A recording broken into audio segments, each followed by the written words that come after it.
Welcome everybody to the Audit and Governance Committee meeting, 31st of July. A bit of a confusion as to who's here and who's not, but welcome to anyone who is keen to stay. We're live webcasting today, so please remind members to use their microphones and remember to turn them off when not speaking and mute your phones. Oh, where did Sam go? Where's Sam's gone? Right, should we just pause Yes. for Sam? Do we need Sam in? It's not the sort of meeting where we have to have everybody present all the time, Yes. do we? Yeah. Oh. No, it's not. She's gone to get a coffee. Right. Now on to the agenda. Item 1. Are there any apologies? I think, Amelia, we've had some apologies.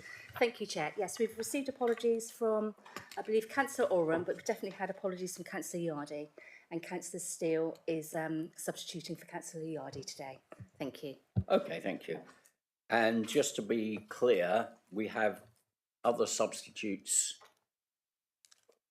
in the room. No, Chair, they're observers. We have observers. Thank you. And thank you to those who I know have had some difficulty getting here because of family commitments. So appreciate that. Thank you very much. Maybe we should just take note of trying to avoid meetings during school holidays if we can. I know we couldn't avoid it in this case, but it's good that we're quiet. Thank you. And Councillor Steele, thank you as well. I know you will be voted hopefully on the committee when we have a full council meeting, which will be after the summer, I imagine. Okay, item 2, minutes. So we have 2 motions on the minutes. First, let's take them separately. To approve the minutes of the Audit and Governance Committee on the 6th of March 2025. And, wow, okay, got a fairly full agenda. Are there any comments or questions on the minutes? I've got some myself. And Amelia, should I take my questions after we've voted or before? Before, okay. Okay, anyone else, any questions on the minutes? No. Okay, right, so my questions on the minutes. Right, we had a mention of, and I think this was from Councillor Dennis, that we should be engaging more with DALC. And I just wonder if we've got an action, or there was noted that there should be an action. What was the action and has it been done? And has anyone been informed about that? Who am I asking? Maybe I'm asking Lisa. I'm just trying to remember in what context that was regarding, Chair. That obviously that's the Devon Association of Local Councils. Yeah. Councillor Dennis, do you want to just remind us of your keen interest in engaging with them? I believe it was to do more of the sort of governance side of what we do, and particularly sort of the complaints procedure and our subcommittees. So it was engaging with the parish councils and DALC about the advice they give out, and trying to minimise the number of the intervention that we have to have at our level. It was minuted that the discussion about DALC to be raised with the Deputy Monitoring Officer. We have got the monitoring officer attending today, Chair, on the item about the standards complaints process. So I can speak to the monitoring officer ahead of that agenda item. Yes, the Deputy Monitoring Officer, Catherine Bowen, is currently on leave, so David is attending. But I'm sure they would have been in contact with DALC about that. Thank you. Maybe just a quiet word with Yes, Councillor Dennis, thank just you. to make sure it's been done.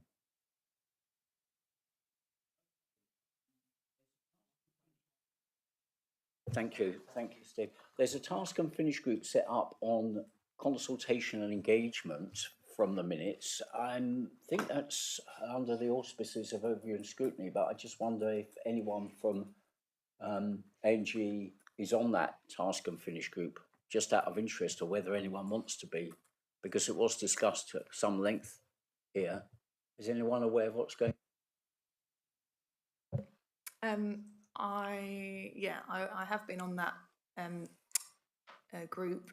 I believe it's all sort of tied up, and it was going to be. It was supposed to go back to the overview and scrutiny, wasn't it? But I'm not sure what happened. It didn't actually get spoken about. So perhaps Amelia can enlighten us on that one.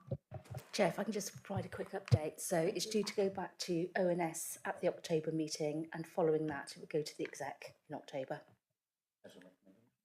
There will be a recommendation going to ONS to approve before going on to exec for their final approval. Okay, good. So it's in hand, which is great. Okay, thank you.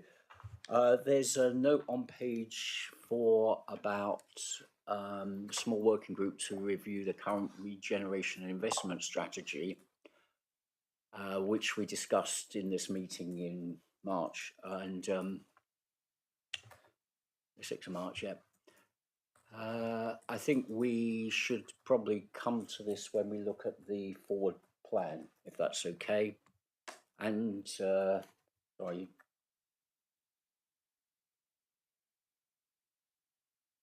Page 5, members wish to discuss a reduction in income from external contracts. It was agreed that a written response will be circulated to members by email. This is to do with the budget book. I don't recall seeing an email. It may have passed me by. Was there one? Yes, there was, Chair. Just my yes. memory then. Okay. That was sent by myself. Okay, thank you, Lisa. All right, good to know. Just passed me by then. And lastly, resolved on the very last page of the minutes about Appendix A, the published agenda will be approved subject to. We're not quite sure what it's going to be approved subject to. That bit should be omitted from the minutes. That end bit should have been taken out. So to be amended when published. Okay, good, thank you. All right, so with that, unless anyone's got any other comments, I move that we approve the minutes of the Audit and Governance Committee on 6th March 2025. Do we have a seconder? Yeah. Those in favour? Okay, perfect, thank you. All right, and let's move on then to the item 2B, which is to note the Audit and Governance Hearing Subcommittee decisions on the 22nd of May. And thanks to Councillor Steele and others for going through these 3 cases. And we're noting them. So, Councillor Steele, do you want to move that we note? Okay, and I second. In favour? All right, thank you. All right, good. There will be, thank you very much, Councillor Steele, and there will be an item, as you can see on the agenda, much later on this afternoon. Let's hope we've got some energy still, to look at the changes to the process that we're going to use for hearings to make things easier with a bit of luck for us. So we'll hopefully have a good debate around that. Okay, urgent business, item 3. There are no items of urgent business that I am aware of, and division of the agenda. I'm not aware of any reason to divide the agenda. Okay, and declarations of interest. Members, are there any declarations of interest on these items on the agenda today? Okay, thank you. Okay, item 6, draft statement of accounts and draft annual governance statement. Pages 25 to 180, light reading. We have, of course, had Councillor Rake as a esteemed and valued member of this committee for some time, and after learning all the tricks of the trade, he's now gone to the dark side and will present this paper.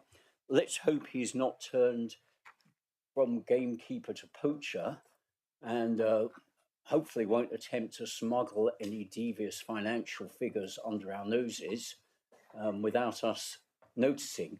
Councillor Rake, over to you. Perhaps you can take us through this document and point out the key facts we should be looking at. Thank you, Chair, and thank you for that curiously combative introduction. And well done for arranging your, I believe, first all-day Audit and Governance Committee meeting. I have to say, I'm sure I'm not alone in thinking it will be the highlight of my summer. So you have before you the draft statement of accounts for the year to 31st of March 2025 and the draft annual government statement for the same financial year. Much of this is already known, certainly the headlines, in that the council made a small surplus of £49,000, which has been transferred to unearmarked reserves in accordance with standard practice. But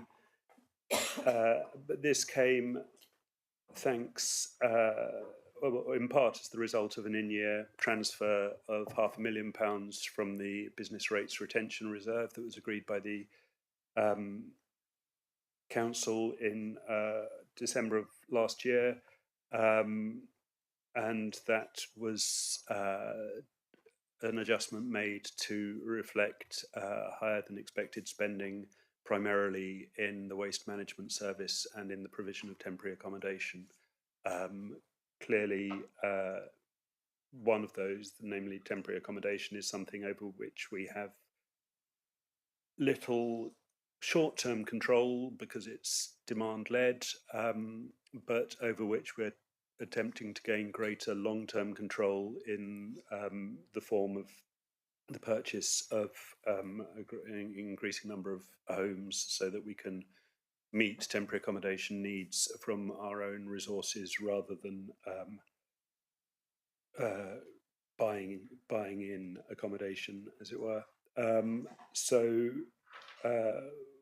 With that said, I'll hand back to you, and I don't think I've smuggled anything past you in that brief introduction, Chair. Okay, thank you very much, Councillor Rick. Okay, maybe we'll just broaden it out a little bit, and perhaps I can ask Lisa to talk us through some of the key points in this, because there's a few substantial changes from previous years, and these are noted in the document. So maybe you could just help us understand what's different and what we need to be looking at or drilling down in any detail as we go along. Thank you, Lisa. Thank you, Chair. The variations are mainly shown on page 43 of the agenda, so that's page 7 of the accounts, pages 7 and 8. And what we do is we set out all of the areas where we've either got reduction in expenditure or additional income, and subtotal of those, and then show areas where we've got increases in expenditure or reductions in income. If we just look at the top part of that table, we can see areas where we did have additional income. So that was around our employment estates. We did have very high occupancy rates in all of our estates in 24-25. And we also had some business rate income where we have gone through an exercise of identifying renewable energy sites. That was a further £270,000. And the employment estates, that was actually an increase on our budget of around about 29%, so it was 347,000. In addition, on the business rates, as we have a baseline funding level set by government, and we overachieved that, so in terms of our additional income, we saw extra income there of 186,000. And members will be aware from when Mrs Hodgkiss came to the executive about a year and a half ago now, we did put in place a whole service review around our council tax, business rates and benefits service. And we actually have visiting officers on the ground going out into areas looking to identify not only renewable energy sites but other hereditaments that need to be rated for business rates. So we can see that that is paying off in that additional income is coming through, not only in business rates, but our council tax collection rates are very high as well. They were actually 98.8% collection of council tax for last year. That puts us in the top 5% of all councils nationally. And I believe out of 296 billing authorities, we were actually 11th, which is a really good achievement. In terms of other areas where we saw additional income, Fullerton House here, we have got additional rental income of 180,000. So again, our estates team have been working really hard to make sure every area that we've got of lettable space has been let out. And also in terms of our running costs, we did see some savings there, particularly around utilities and business rates. And also in terms of salaries, we set ourselves a vacancy target of 170,000 in this financial year, and we actually exceeded that by 122,000. And these were all things that, as we were going through the year in our budget monitoring reports, we were highlighting as estimates of what we could see of additional income coming through. And we had a small amount of additional income from Dartmouth Lower Ferry as well. In terms of things that were increases in expenditure, the main one there was, well, there were two in fact. One was around waste and cleansing. So with regards to our waste service, that was around how government really have funded district councils to meet the new requirements of the Environment Act. So when we were setting our budgets, some of the things that were difficult for us to estimate were how much government funding we would have coming through from DEFRA to meet those new requirements. And the amounts that we were anticipating didn't quite materialise. And when they did come through, that they were lower than we had estimated. So over 50% of that 693 is really because we were estimating some external grants coming in, and also some money from Devon County towards our waste service. And the amounts that did actually materialise were lower than we had budgeted. Also, it was the first year of the full service of the new recycling service. And we were also impacted by world events with regards to recycling prices.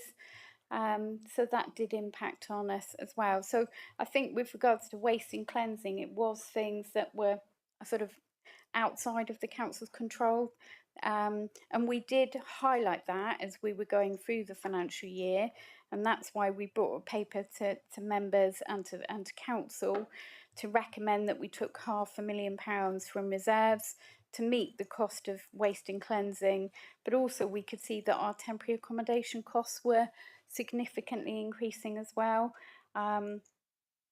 As we closed down our 24-25 accounts, we were actually 374,000 over our budget on temporary accommodation. We have addressed that in our budget for 25-26.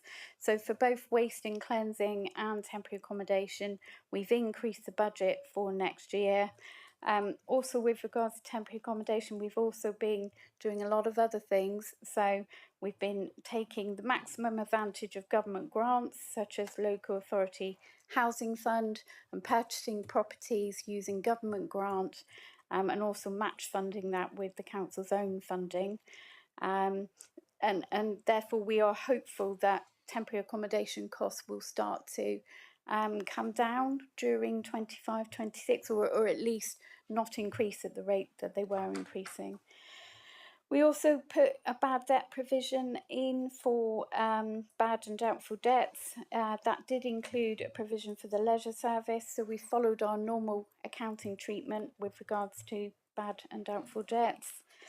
And then with regards to employment estates, yes, we had additional income, but we also had some additional costs as well relating to utilities. We have got a new person in post with regards to the head of assets and estates, and we are going to be doing an exercise around our utilities in this financial year and just reviewing all of those. All of the utilities, gas, water, electric. We're also going to be looking at our business rates as well and seeing whether we can do an exercise whereby we can look at the rateable value and put an appeal in for some of the council's own assets. And if that appeal is successful, that gets backdated a couple of years. So that's another thing we're going to be doing in this financial year to bring costs down that we had in 24-25. Again, with regard to the Dartmouth Lower Ferry, we did have some additional running costs there, and we had some external audit fees, which again we knew we were going to incur. So our budgeted amount for audit fees is now 161,000, so significantly more than it has been in previous years. And you can see there in the table, we were then bringing in the £500,000 from the Business Rate Retention Fund. So all of those things put together gives an overall surplus of 49,000. Thank you, Chair. Thank you very much, Lisa. That's very good to hear that we are taking account of some of those variances. I mean, the variances themselves, some of them are unforeseen and, as Councillor Rake said, outside of our control, but some of them I think may have been due to perhaps lack of resource or insufficient planning in some cases, but it's very good that we are taking that on board. And so will that apply in this current financial year? So, I mean, how will we do that given that we've already set the budget? How will we learn from those new figures and make sure that we don't have these variances when we look at the accounts of this current financial year? Most of these variances we could foresee when we were doing the sort of month 4, month 7 budget monitoring. So that was before members set the budget at the February Council. So we were able, so for example, for temporary accommodation, we were able to see well before the year end that we were going to be overspent on temporary accommodation and recommend to members that we increase that budget. So that is what we've done. Again, for waste and cleansing, some of that was around difficulty in recruitment. We always have agency costs as well. So again, these were things that we could see in the year and were able to recommend to members to adjust the budget for 25-26. And that's the same for areas where we could see we were getting additional income from employment estates. So in our 25-26 budget setting process, we've actually increased the employment estates rental income budget by 290,000. So that's something we do every year. We look at the budget monitoring position and then make that. There's always a section in the budget monitoring report called management actions, where we would make recommendations to members of how to address these or manage these variances through the year. So I think it's about seeing those variances, tracking them, having good budget monitoring in the year, and then adjusting the budget for the next year, or having some other management action. For example, that could be a service review, which we've done in some areas before, so of how we're going to address those variances. Thank you. Yeah, thank you very much, Lisa. Okay, yes, Councillor Nix. I have a couple of questions, and I think the first one is going to muddy the waters between this report and one of the internal audit reports from later on about the limited assurance of depot and stock control. Do we feel that is partly why we have an increase in expenditure, or not? It's part of the salary, the management action. Have we now got somebody in place? I think we have now got somebody in place, haven't we, to address some of these issues that... Yes, exactly that. We've got a stores manager in place now at the Totnes depot. So we did have a vacancy there for a little while. I have spoken to the assistant director for waste, particularly around the limited assurance for stores and stock control. So the level of stock is it varies. It's about 30 to 40,000 that we have at Totnes depot, and that is made up of the big amount of stock is actually benches that we hold. So we have about 13 benches. They're about £1,000 each that we retain at the depot. We also hold things like that you would find in a merchant's suppliers. So, things like wood, nails, paint, all that kind of thing. We are looking at how we can decrease that stock. So I've spoken to the Assistant Director for Waste. We're looking at how we can decrease that and actually just buy goods on the day rather than having it in the depot. There is a module in Concerto. So Concerto is the stock control system that we have at the depot, but we've not been able to fully utilise that yet, and that has come down to sort of staff resource. But now that we've got a stores manager in place, we're very hopeful that over the next couple of weeks that can be fully implemented. But we are looking to not have as much stock down at the depot. Yeah, and certainly having the person now in post will significantly help that. Thank you. Thank you. And my next question is about the bad debt provision. I understand that, you know, we're in a little bit of an economic crisis, etc. However, what are we doing to make sure that we don't continue to see this issue for the next financial year? Yes, thank you. So we always have a standard calculation for how we do our bad debt calculations. We look at the age of a debt. We have various different categories of debt. So, for example, we have debt in the asset service, we have debt in environmental health, we have debt in housing. These are all of our sundry debt levels. So taking away from the larger debts, which are council tax and business rates, which are separate in terms of sundry debts, we're doing a lot of work with those individual departments, waste as well, drilling down into the exact number of invoices that we've got outstanding. A lot of our debt collection, whilst being automated, we also do have, on the further end of the process, we've got a lot of sort of manual intervention as well. So that is about ringing people, chasing people. We have a new contract with a bailiffs as well.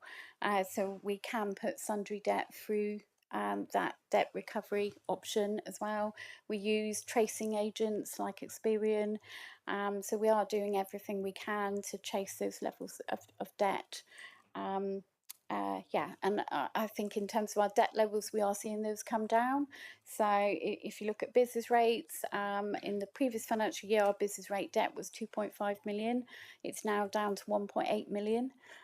So that's a significant decrease. And again, I think that is about putting more resource into that service, which we recommended to members through the service review. Put more resource into the service, and actually you will get more income being generated, not only through collection, but through going out and actually visiting places, you know, in the district as well. So I think in terms of debt collection, we are putting quite a bit of resource to that at the moment. Thank you. Brilliant, thank you very much. Thank you. Councillor Week. Sorry, if I could just add, Chair. I mean, it's important to remember, and I'm sure members do, but just in case not, that this is a provision against bad debt. We haven't spent that money. We've set it aside to protect ourselves in future years if that debt has to be written off from there being a bigger impact. And so hopefully, you know, in an ideal world, that provision would be reversed back out in the event of that debt being recovered. Good point. Thank you. Thank you. Councillor Dennis. Thank you. This is just sort of a small, maybe a small example, going back to the budget variances. The thing that I tend to pick up on the detailed stuff, but it might be a case in point. The planning advertising costs.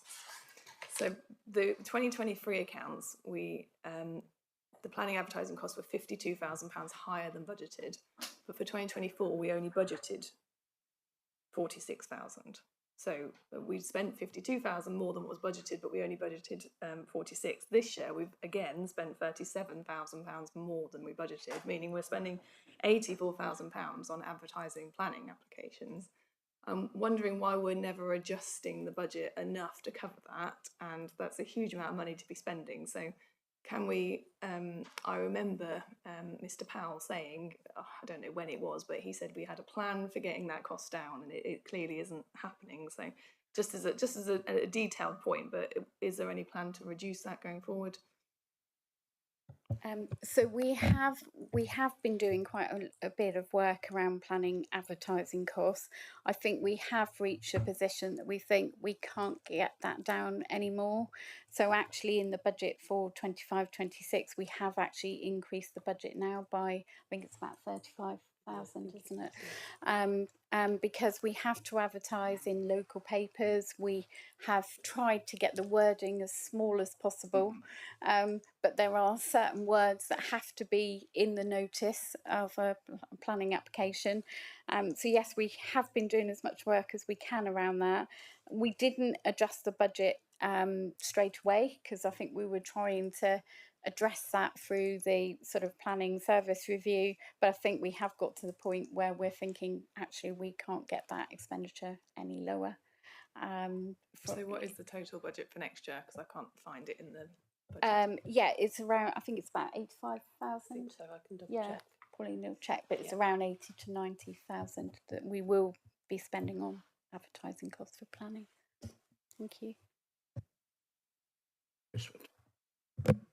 Thank you. Just 2 points. The first one regards the waste and cleansing. You estimated external grants.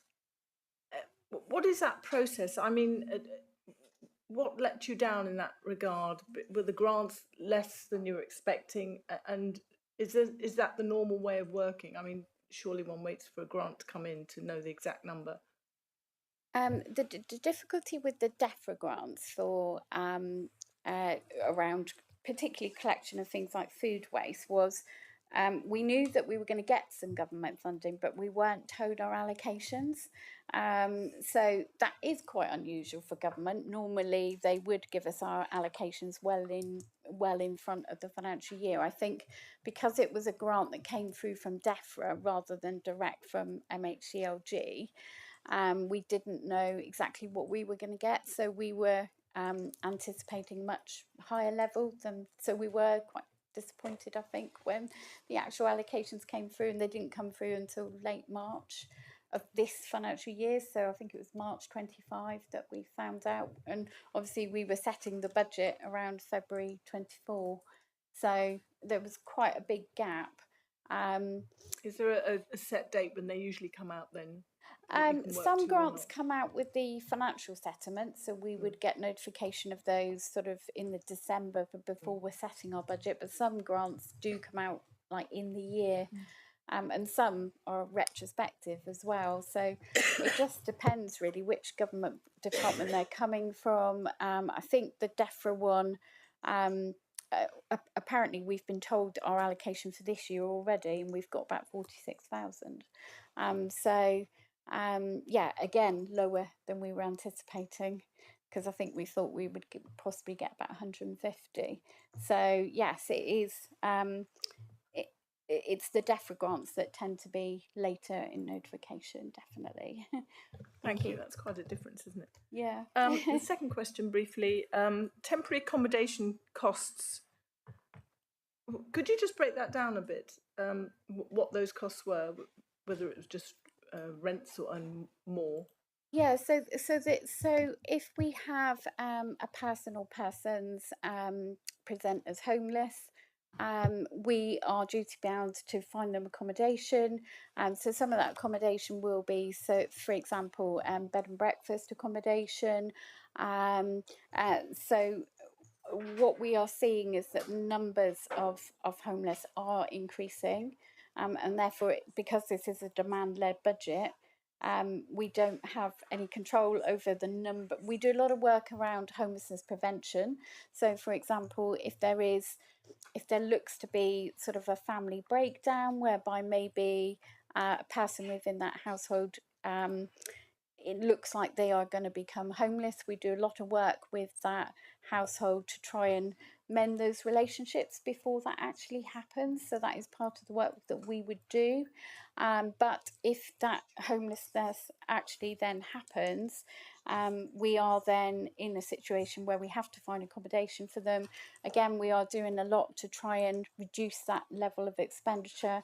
That is about having our own housing stock. So obviously we've got units for accommodation like Westfield coming on stream, whereby we will have units that we can put residents in, and we wouldn't be so dependent on external accommodation.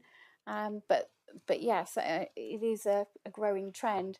I do know that some of my colleagues in other district councils, their temporary accommodation costs are over £1 million. So we are, I would say, we are at the lower end of what other district councils are seeing. They are seeing their costs rise exponentially. So it's predominantly the cost of new accommodation and increase in homelessness. Yes, yes. Thanks. Thank you, Councillor Creswell. It's a sensitive topic and an important one. Yeah. Chair, if I may just come in just to reply to Councillor Dennis, the budget has been increased for planning advertising to £96,000 for the year.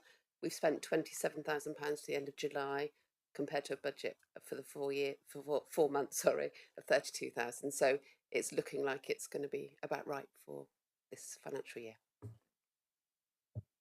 Yeah, thank you, Pauline.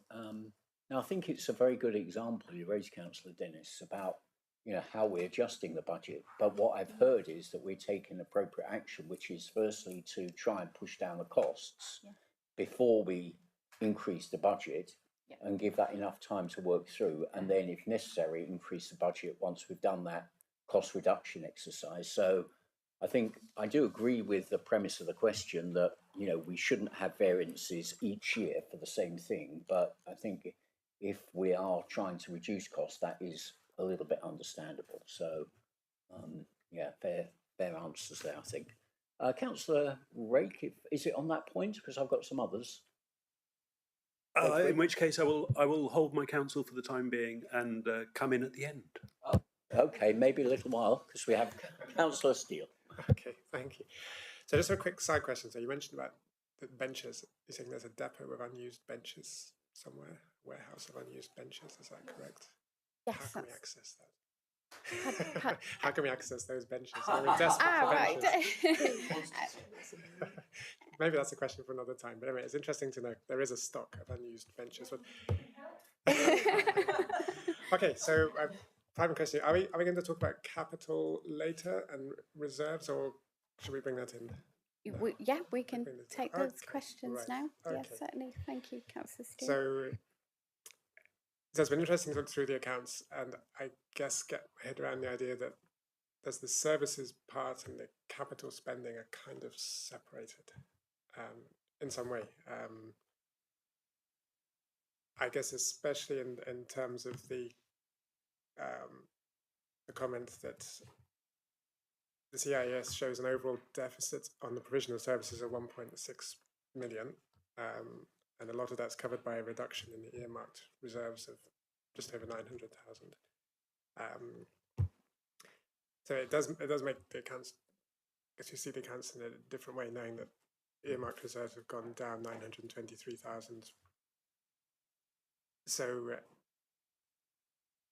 trying to equate that with the budget, but I guess it comes in under capital rather than services. Is that an expected reduction? I guess it's earmarked, so it is for particular projects. So is that a cause of worry, or are there just not so many projects being earmarked for spending in the future? Yes, thank you. So in terms of our capital projects, they are mainly funded from, some are funded direct from government grants, but some are funded from earmarked reserves. So when we bring the capital programme to members around February council time, and we do capital programme monitoring reports to the executive every quarter, we will highlight what those capital projects are and how they're funded. We do monitoring around the earmarked reserves, so we try to project those earmarked reserves forward for the next 2 years to see the sort of trajectory and the trend. We did estimate that we were going to be spending those earmarked reserves. So if we look at some of the things that we have spent those reserves on, For example, we knew that some of the business rate retention reserve was going to be spent because members had already approved to use £500,000 for the overspends on waste and temporary accommodation. So that was something that was approved in the year, and we knew. We keep, in finance, we keep a specific spreadsheet for every single reserve. So we track commitments against them. So whenever there's a member decision to spend reserves, we will put that against as a commitment. And when we do our monitoring, we can see when those are going to be spent. For example, we did spend some of our affordable housing reserves this year again on housing. We knew that we were going to spend some of the business rate compensation grant because that was going to come through the collection fund. So yes, in terms of what we were predicting them to go down. I think our estimate was slightly more than they did go down because we had some grants come in from government that went into our revenue grants reserve. But yes, we do keep a sort of tight rein on those reserves and what we've got commitments against them for. If that helps, thank you. So it's not a cause for worry, or I mean, it's just pure. No, I think our reserves. If you benchmarked our reserves against other district councils of our size, I think we would look low. Benchmarking that's been done in the past, particularly by our external auditors, would say our level of reserves are lower than some other district councils of our size. Members have earmarked to spend some of those earmarked reserves. So, for example, 2 million of the earmarked reserves are going to be spent on the council plan. So we do know that over the next 2 years, some more funding is going to come out of that. I'd say they're still at a prudent level. I'm not concerned about the level of reserves. They're still at a prudent level to make sure that we can continue to run our services. Yes, but like I say, in terms of benchmarking, that's probably where they are. Thank you. Thank you, Councillor Steele. I think the level of reserves is important, and Lisa, I think it's the first time we've heard a comment about the level of our reserves compared to other councils, and that is something for us to think about and note. So maybe we'll come back to that point later on. Yeah, Councillor Nix. Sorry, yes, my question actually goes on from Councillor Steele's, because that's something that I've seen on here, that obviously in 2023-24 our earmarked reserves were 132% when you did the financial metric, and it's maybe me not understanding how this works, but last year it equates to 111%. So if you work that out year on year, that's going to be under 100% in the 25-26 year. Is that a cause for concern? How should we look at that? Obviously, keep taking from the earmarked reserves and you know, taking us under the 100%. Is that going to cause us an issue? There isn't a financial metric that we have to keep within. So the government don't set a limit, for example. They don't say that you must have a financial metric of over 100%. These were metrics that there was a government department. It was going to be called Offlog. It was a bit like the old Audit Commission, but that has now been disbanded. But when there was that government department, these were financial metrics that they come up with. So they said, look at your reserves as a percentage of net revenue spend. And the reason that percentage is going down is twofold. The level of reserves are going down, but also the percentage is it's out of the net revenue spend, and the revenue spend is going up. So you've got both the factor on the top and the factor on the bottom contributing to that percentage going down, because you've got your budget's increasing and your reserves are going down in level. Yeah, like I say, I think our reserves are at a prudent level. I'm not concerned about them, but it is important that we keep tracking what we think the reserves will be in, say, 2 years' time, which we do through our monitoring. Brilliant, thank you. It's good to know that you're monitoring it on a regular basis. Thank you. Sorry, providing your committee is finished. I've got a load of stuff down here, but I'm not going to ask it all. Mine's simple questions anyway. Now, the replacement fleet for the waste is a separate item altogether, isn't it?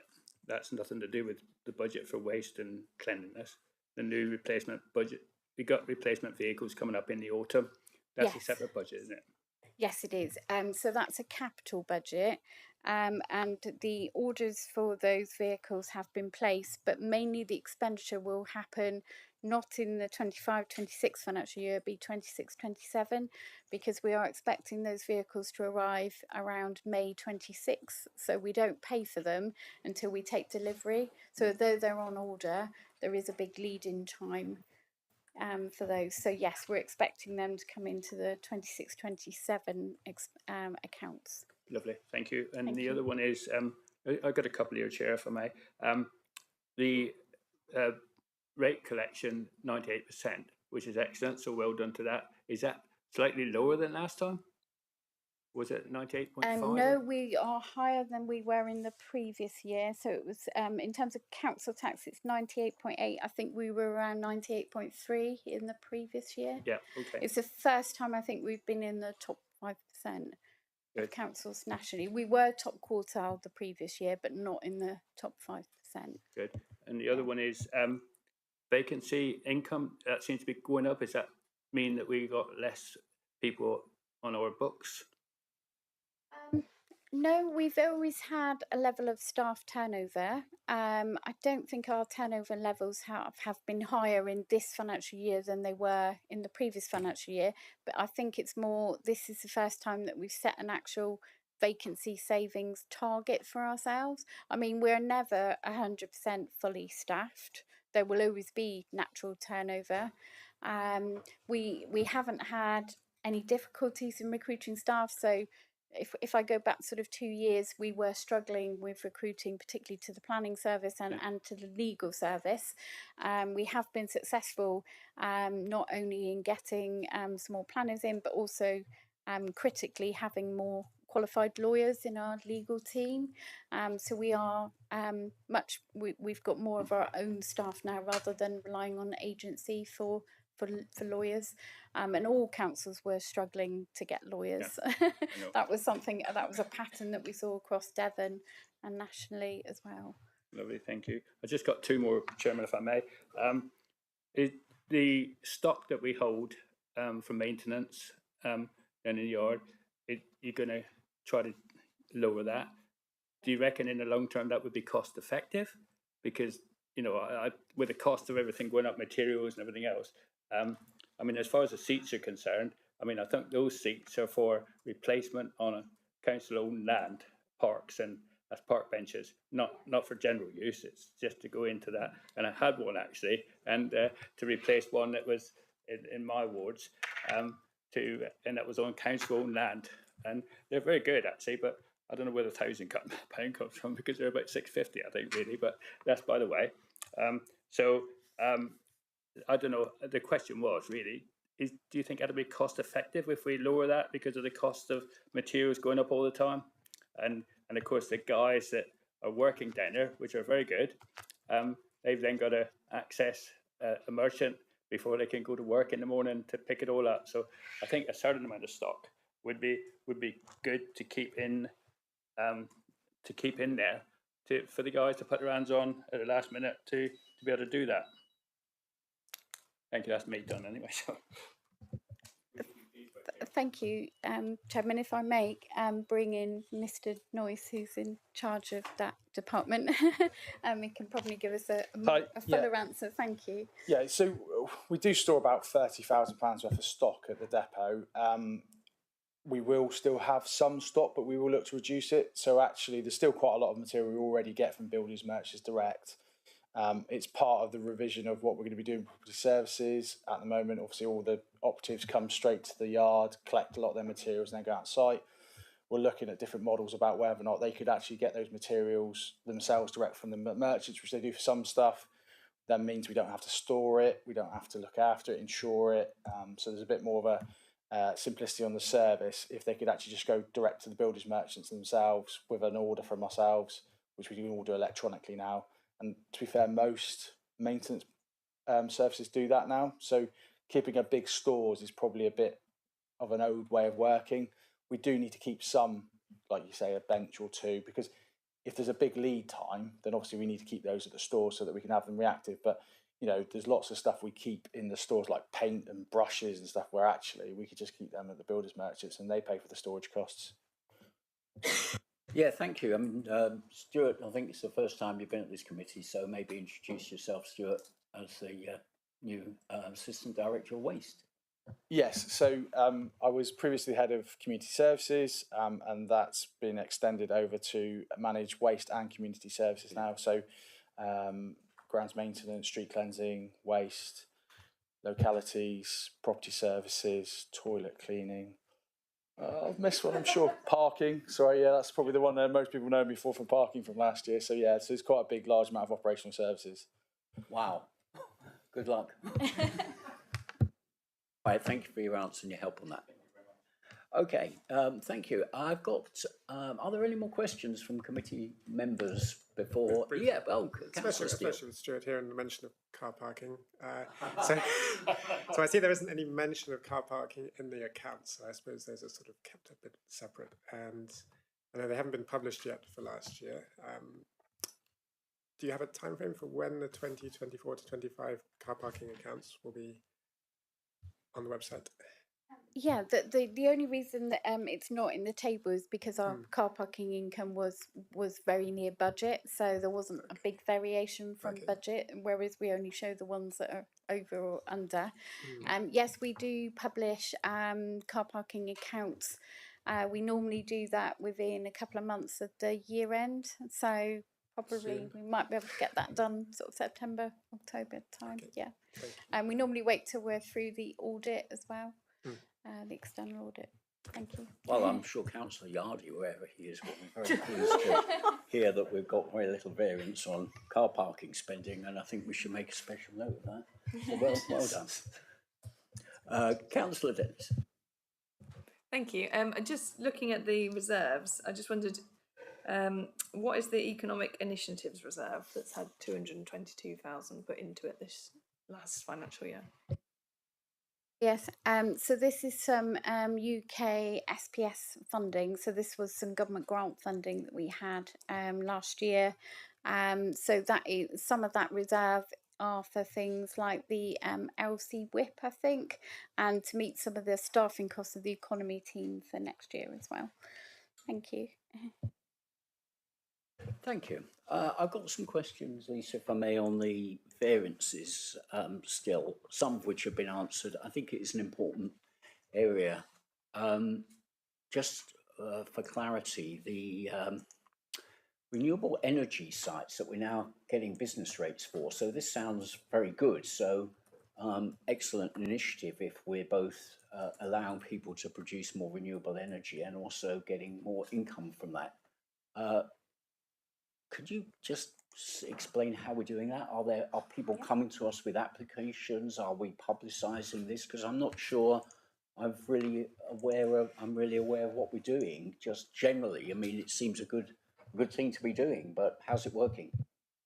Yes, so this is where we have business rated hereditaments that are like solar farms or solar panels, and they have their own separate business rate rating, and we are able to keep 100% of the business rates if it is a renewable energy site. So if it is a solar farm or solar panels, we can keep all of the business rates, whereas normally that business rates 50% goes back to government. We have to share the business rates with county, and there's a tariff that gets applied. So it's really important that we identify those renewable energy sites.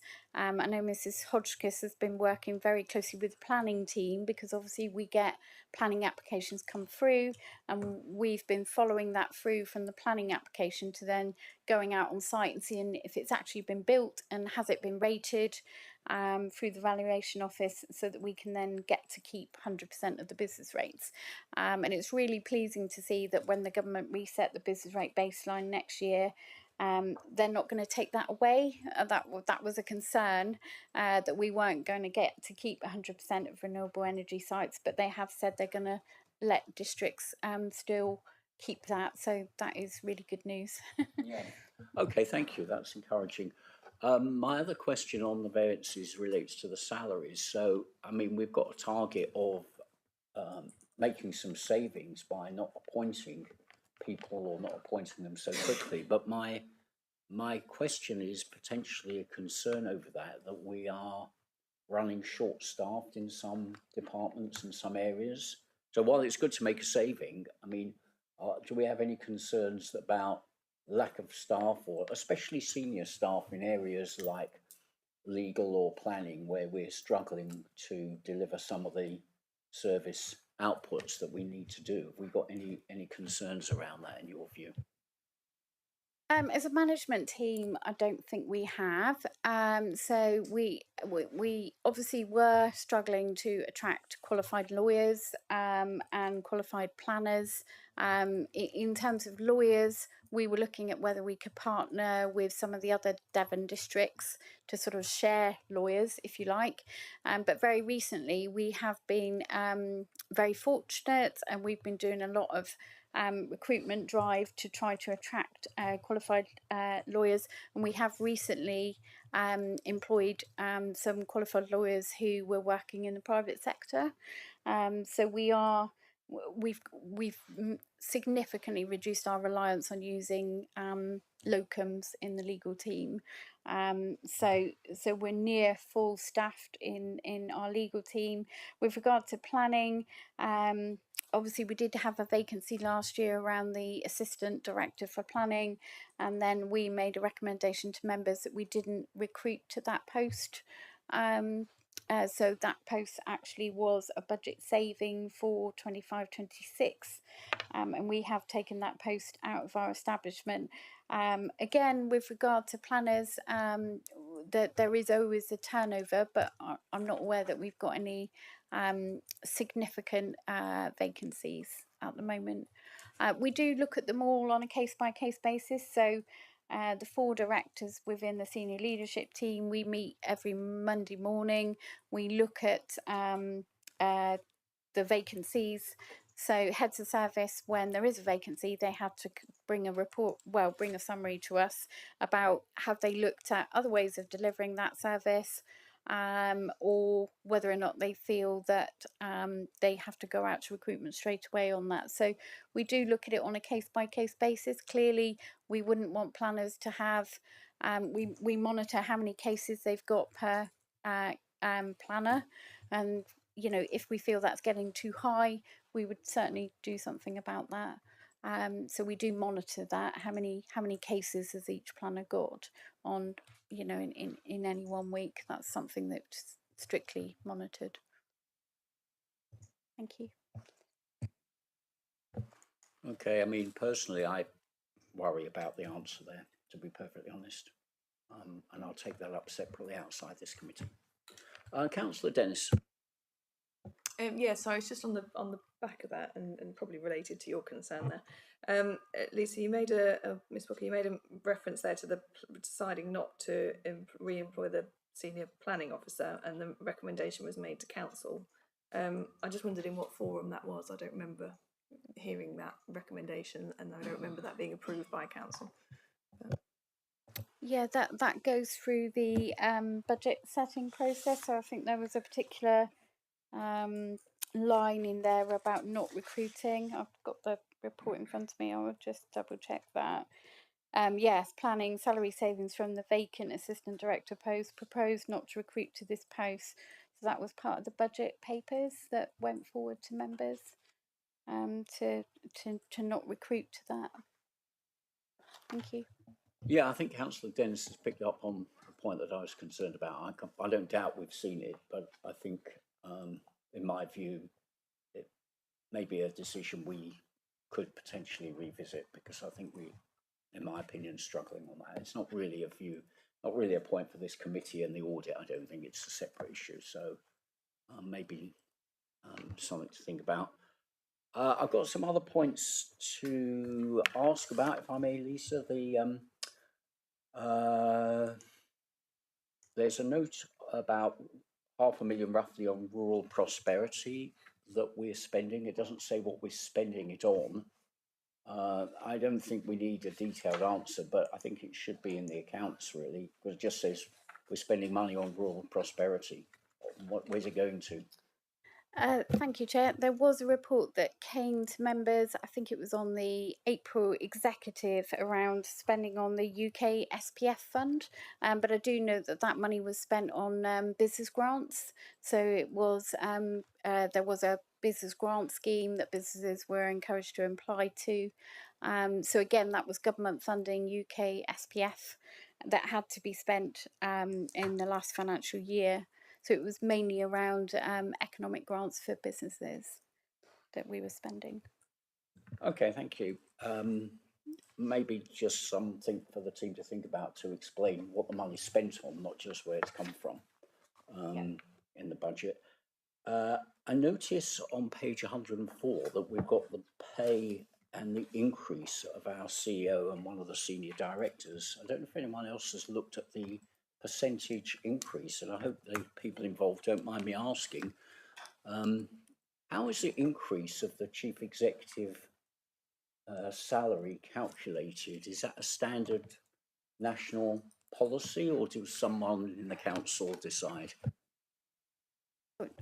Thank you, Chair. There was a report that came to the executive. I can't remember the actual date. I'm sure I can find it. So that was on the back of some work that was done by the LGA through national benchmarking. But I can find that report and we can send the link to members. Yeah, so all of the, that not only covered the chief executive, but all of the 4 posts of the other director posts as well. So that was on the back of a benchmarking report from the LGA. Thank you. I think it set the pay for the next 2 to 3 financial years from memory. I think it was in April, but I can't remember which financial year, Amelia. I can remember the reports, but we can try and find that for members. Thank you. Yeah, thank you. I mean, I don't doubt that it's following some national guideline, but again, lots of information that perhaps we don't necessarily see the implication of until it comes up in this paper. So that would be that is useful to understand. More generally, Lisa, you mentioned in the briefing that we had that there are 2 or 3 major changes compared to last year. One is the handling of leases that we've taken account of, and the other, I think, is to do with pensions, perhaps, or something. Maybe you could clarify those sort of accounting changes that we've taken account of this year that have affected the way the accounts show and the figures in them. Yes, thank you, Chair. So the first big change in these accounts is around IFRS 16. So this is a requirement. So IFRS 16 is around leases. And it's a requirement from 1st of April 24 that all property and equipment the council leases in, that we have to now bring that onto our balance sheet. So in effect, those leases have been around. We've only got 4, so we're quite fortunate in that respect. Although it's been a huge amount of work for the finance team. That is around the depot that we have at Ivy Bridge. We've got a lease on the Wembury Marine Centre, and one other asset as well. So there's about £500,000 which has gone onto our balance sheet under what's called a right of use asset. So you will see that being added to property, plant and equipment. And then the other side of that accounting entry has gone to lease liabilities. So we've got now long-term lease liabilities for 404,000 and short-term lease liabilities for 55,000. So what IFRS 16 says is that for any leases in, you have to recognise them on your balance sheet and also recognise the liability and the creditor as well. So it has no impact on the council's bottom line. It doesn't impact our income and expenditure account. It is purely an accounting entry that you add it to property, plant and equipment, and you also recognise the creditor. I have to say, for other Devon councils, it's been a significant exercise, and not all Devon authorities have been able to publish their accounts by 30th of June. You know, we're fortunate we were able to do that. We put a lot of work into it early doors because we knew this was going to be a significant change. But yes, that in essence is IFRS 16. Happy to take any questions on that, Chair, before we go on to the second item, which is the change in the accounts. Well, I think it's quite a technical area. Yes. I don't know if anyone's really got any questions on it, but I mean, it is worth knowing, I think, just in case we have any leases in future. The impact is quite, well, we did hear about it earlier in a previous meeting, but the impact is fairly small for us, to be perfectly honest. Any questions on that? Councillor. Yeah, do we now lease in any car parks? Because the one at Bigbury, obviously, we don't lease in anymore. So there's none, that was the only one we had. Yes, it was just the Bigbury one, which we as you say, we don't lease anymore. Yeah. Okay. Lisa, carry on then. Thank you. So the other change in the accounts is around a reclassification of financial instruments. So these are the investments that we've got in CCLA. So we've got an investment for 1.5 million in what's called the LAF fund. This is a property fund. And then we have a £2 million investment in what's called the Better World Cautious Fund. So those two investments come to 3.5 million. And basically the reclassification that we have done is we've changed the accounting treatment of it, because members will remember this is something that the auditors put on our audit report every year, because they didn't agree with the accounting treatment, and they wanted us to bring it into line with what they felt was appropriate through IFRS 9. So what it does mean is any fluctuations in valuation of those investments, that 3.5 million, normally we would have to take that change in valuation to our income and expenditure account, so it would be hit on our bottom line as such. But the government have put a statutory override in place until 2029. So although we've changed the accounting treatment, the fact that those investments aren't currently valued at 3.5 million, we don't have to take that hit to our income and expenditure account, and we wouldn't have to until 2029. And again, the government may extend the statutory override when it gets to 2029. Lots of councils have investments in CCLA, so I think that is why the government have put the statutory override in place. Because although we've got 3.5 million, you know, many other councils have got significantly higher investments than that. So it doesn't affect our bottom line, but it is a change in accounting treatment. And again, it was because we didn't want it on our audit report year after year. So we felt that we weren't going to win the argument as such with the auditors, and actually we were best just to change our treatment on that. Thank you.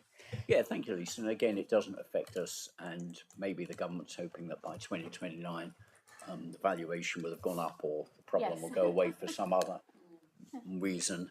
But again, it's worth noting that there is a potential risk there. Okay, thank you very much, Lisa. I mean, I think I want to just wrap up 1 and 2 of these recommendations by praising. Oh, Simon Rake wants to chip in here. Yeah. It's Councillor Rake to you. Oh, Councillor Rake. Indeed. Oh, thank you. So I just wanted to, I mean, the committee quite rightly has spent some time this morning looking at the variances from budget. It is, of course, and bearing in mind your earlier comments, Chairman, and the possibility that I might be or become a budget smuggler like a pair of Australian swimming trunks.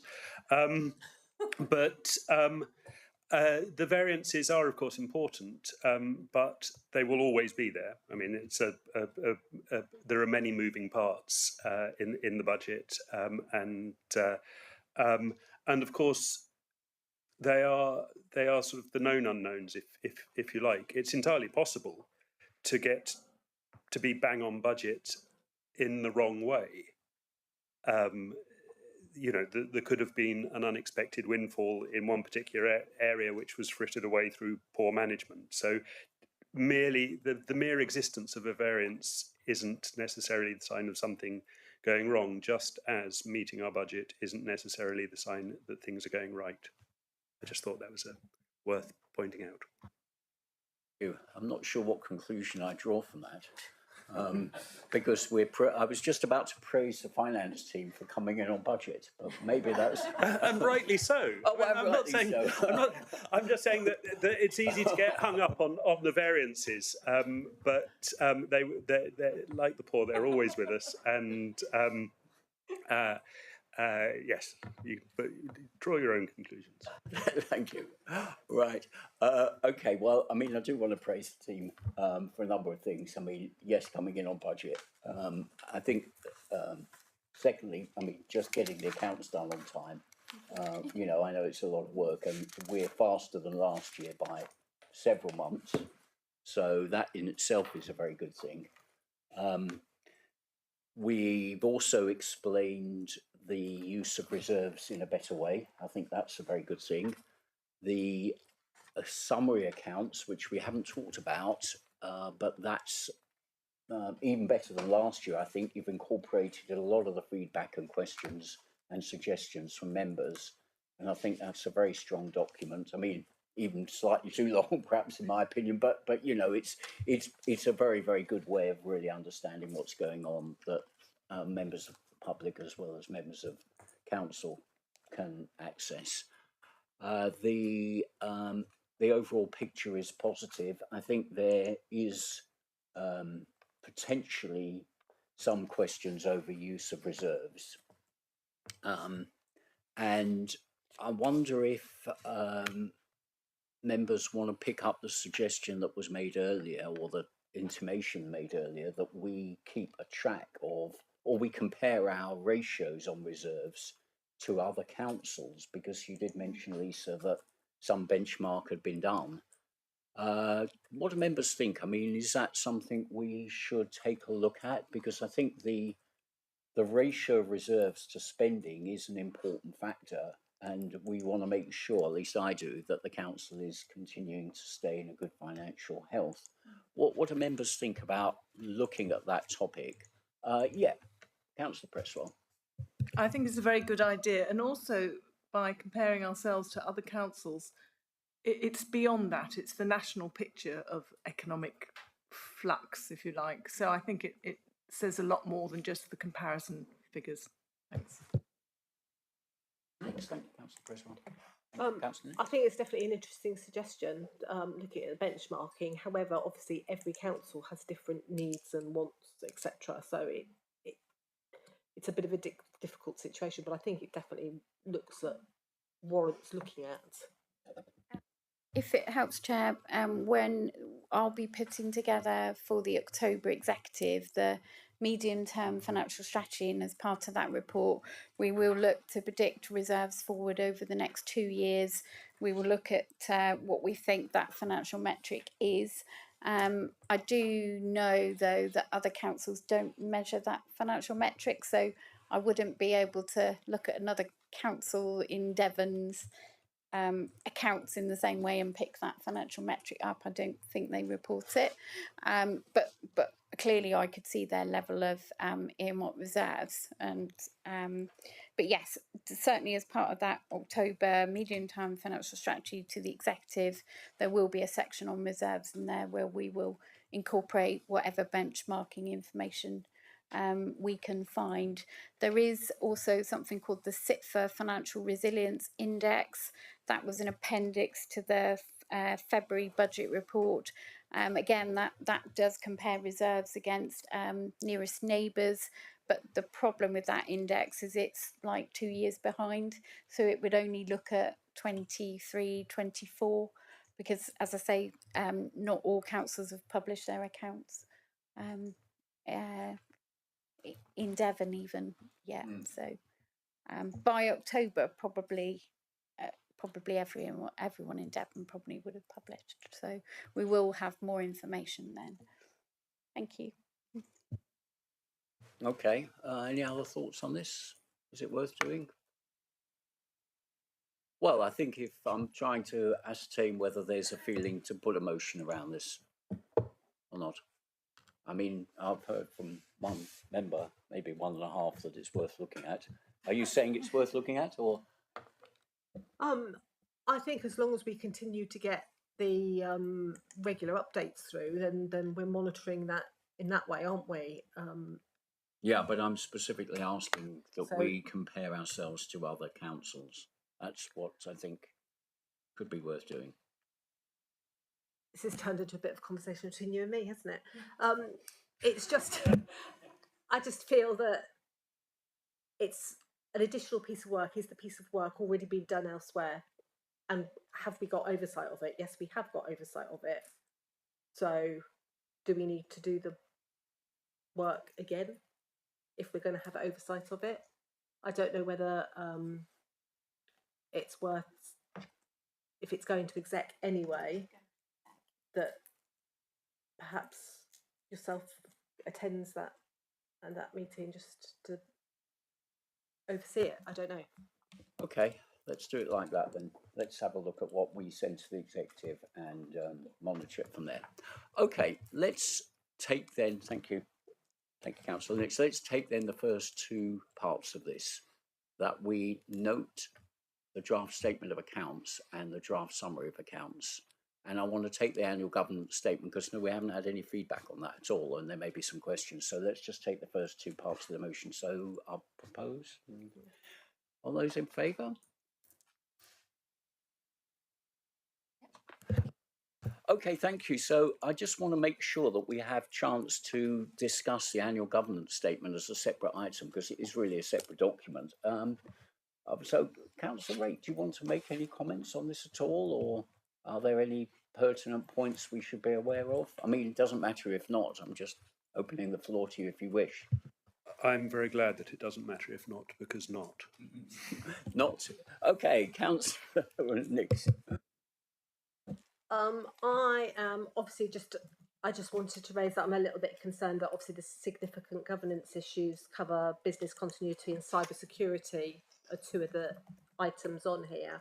Obviously cyber security is something that's really high at the moment. We need to be looking at that regularly, and I know that's being looked at, but obviously it impacts on business continuity again, so it's a double whammy. So obviously I am a little bit concerned that that's come up on the significant governance issues in the statement. I don't know if somebody wishes to comment on that, who I should aim that at.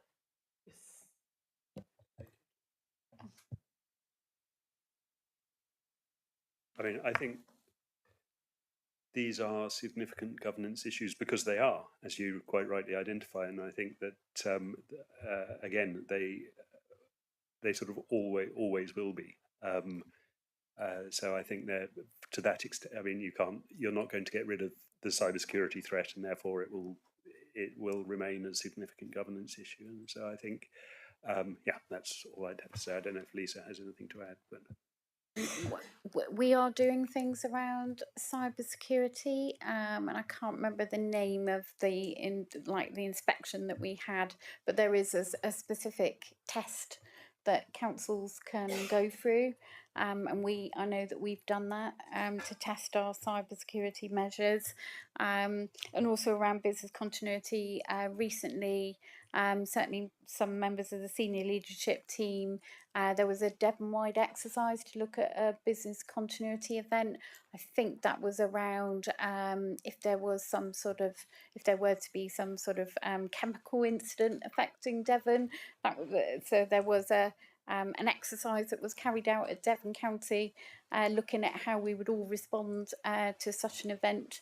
So it's very important to have like these practice events whereby you put yourself into a scenario and you try to mimic what would happen in such an event. So that was carried out very recently, a couple of weeks ago, I think, and that was something that all Devon districts participated in.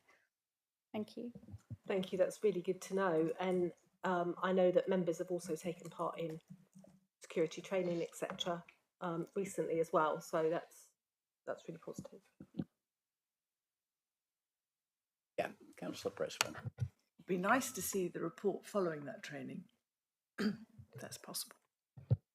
Yes, I can find out. Thank you. Yeah, I think this touches a point that I was concerned about, so thanks for bringing it up. The report here is based largely on the strategic risk register, and I think we're not really covering that topic in its base form today, but it is worrying to me that the cybersecurity threat, is starting to affect a lot of organisations and would affect us pretty significantly. So, what I would like to ask the committee's support for is that we have got the provision of myself looking at some of these risk factors. I'd like to ask the committee's support to drill down a little bit on the cybersecurity risk and maybe reporting back. So I think in particular, I'm concerned that it's not placed correctly in the strategic risk register. If we do get a cyber issue, I think it will be pretty devastating, sadly, for this council, given its, fairly limited financial reserves and situation. Not because we're doing anything that's not appropriate or bad. It's just that the impact on similar organisations has been pretty devastating. We just need to look at the retailers who lost millions and millions, and some companies have totally gone out of business due to cyber threat. So we have to be honest and say it is an issue, and probably we're doing as much as we can. But is it prudent to take another look and for me to have a private conversation with the risk team on that? So if members are comfortable, I will go ahead and do that. I probably need some feedback or a motion for that. If anyone wants to second that suggestion. Yeah, I think that's a good idea. Just to make sure we're crossing all the I's, crossing all the T's and dotting the I's. Because like you say, there have been some quite devastating issues recently. So I'm sure it's going on, but I think it might be worth doing a little bit of investigation about what can be done, particularly around the strategic risk register, which is coming to the next meeting, I believe. Yes, that's So right. that would be good to do that between now and then. Okay. Joe. Thank you, Chair. No, I just thought it might be useful to come in to talk about sort of the internal audit work that we do around ICT, because we always do a couple of IT reviews within South Hams. I was just looking back at last year's final audit plan that we provided over that period, 23-24. So we did do some work on cybersecurity where we did give reasonable assurance at that time. We've obviously got a couple of reviews that we're doing, what we've done in 24-25, so that's patch management and firewalls. And then we've also got a couple of audits that we'll be doing in 25-26 in terms of IT. And whilst they've not started yet, they would be IT risk management and secure configuration. Would need the detail in what's exactly included in that secure configuration work, but that is where we've done risk assessments to identify what audits we should be carrying out in terms of IT. A lot of authorities are going through the Cyber Essentials Framework sort of assessment at the moment, and we've done some work where we've helped our clients in line with that, just to benchmark and support on that.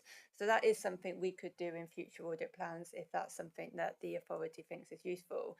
Obviously, when we get to sort of November time, we will be looking at the audit plan for the next financial year, and our IT specialist will be having those conversations with Lisa in order to understand the key risks and actually what work have we done over the last few years at South Hams. Do we need to be doing any further work on that cyber area and that remit? And that may be something that does come up in that. So just for food for thought, that we have touched on it. We have done some work on it last year, came out reasonable.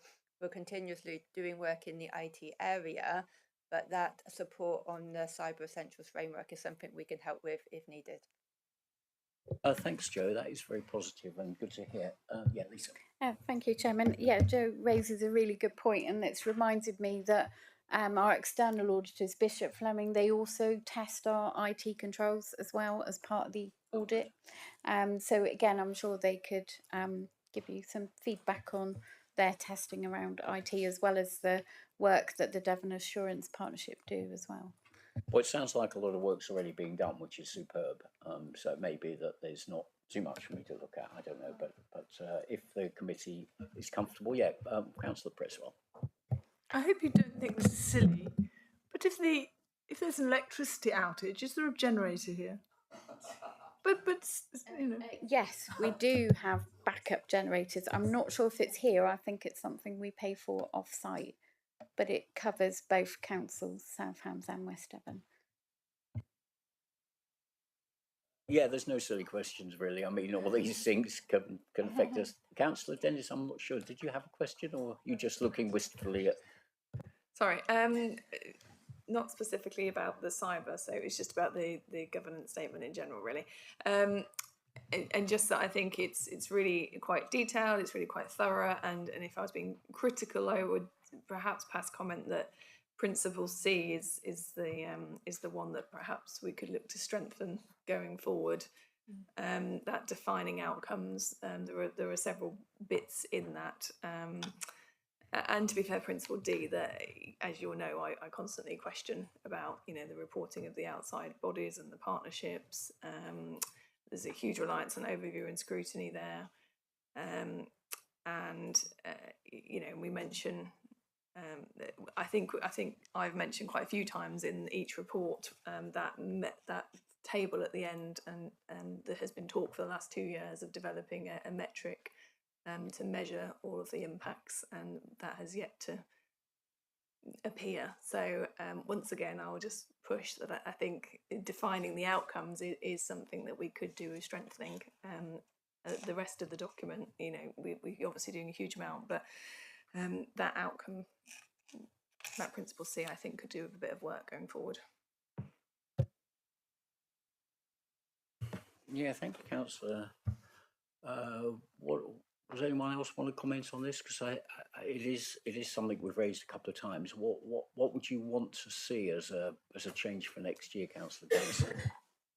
Well, I've been promised several times that that particularly in terms of that table we get at the end of every report. There are often every report we have in every committee. There's a table. Yeah. Exactly, and I think that supposedly that is how we would measure the outcome in terms of economic, social, environmental benefits of each decision that we're making.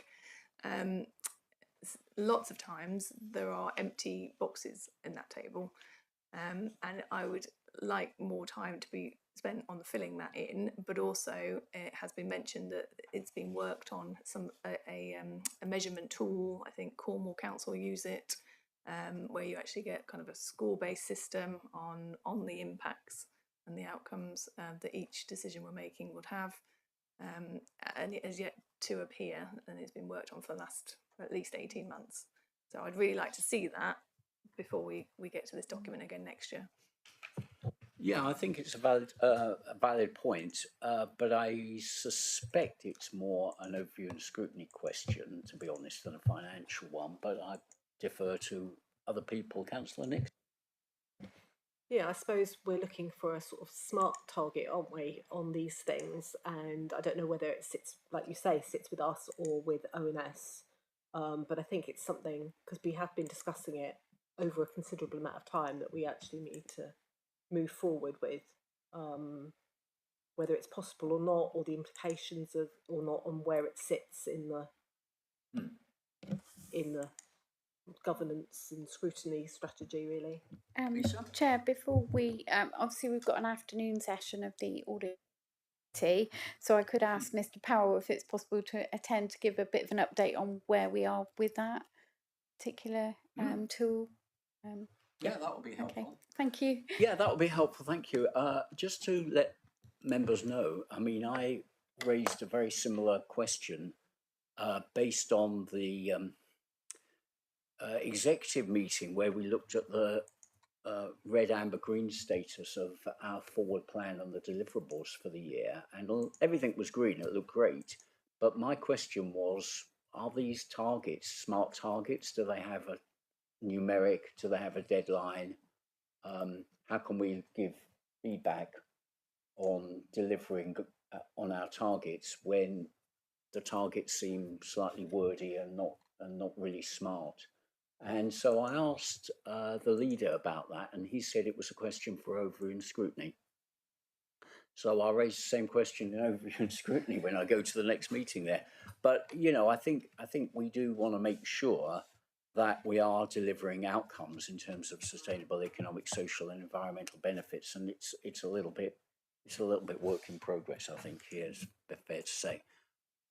Councillor Dennis, are you comfortable with that if we hear a bit of an update this afternoon? Yeah, that's fine, and I'll find where I've mentioned it in what committee before and get the wording a bit better next time. Right, good.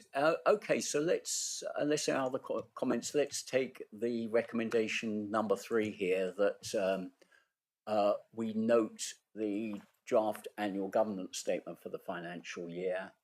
And anyone want to second that? Seconded. All those in favour? All right, thank you, committee. Very good.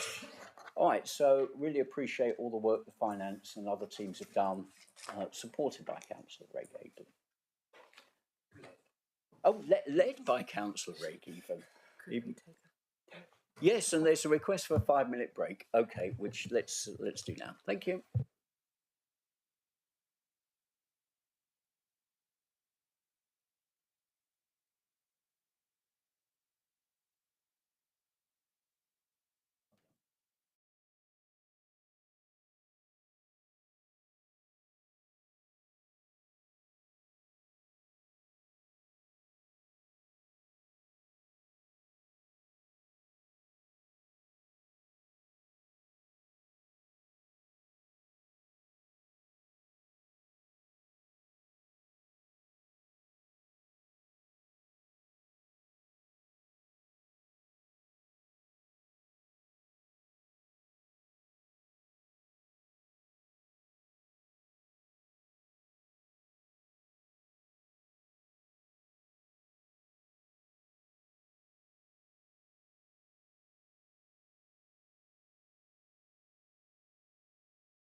let's restart then. And thanks for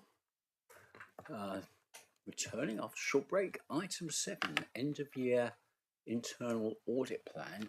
I don't know, are we having Councillor Rake introduce this topic? He looks surprised, but I was informed he was Not in the least on the surprised, ball. Chair. Go for it then. Thank you. So I'm pleased to bring the internal audit end of year report 24-25 before the committee. I hope you'll find that the report demonstrates good progress against the internal audit plan, with the majority of planned audits either completed or well underway. And the overall opinion of the head of internal audit is one of reasonable assurance, which is auditors are very hard to please, and so that's about as good as we can hope for.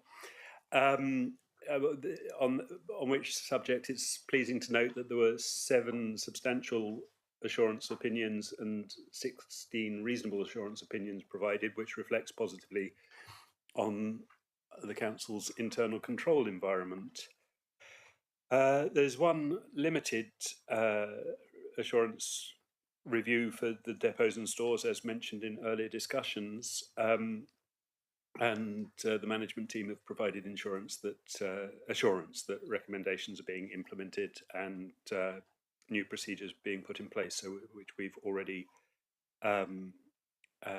covered off to some extent. The report provides more detail of internal audits which have been recently completed, and I would mention that I think this first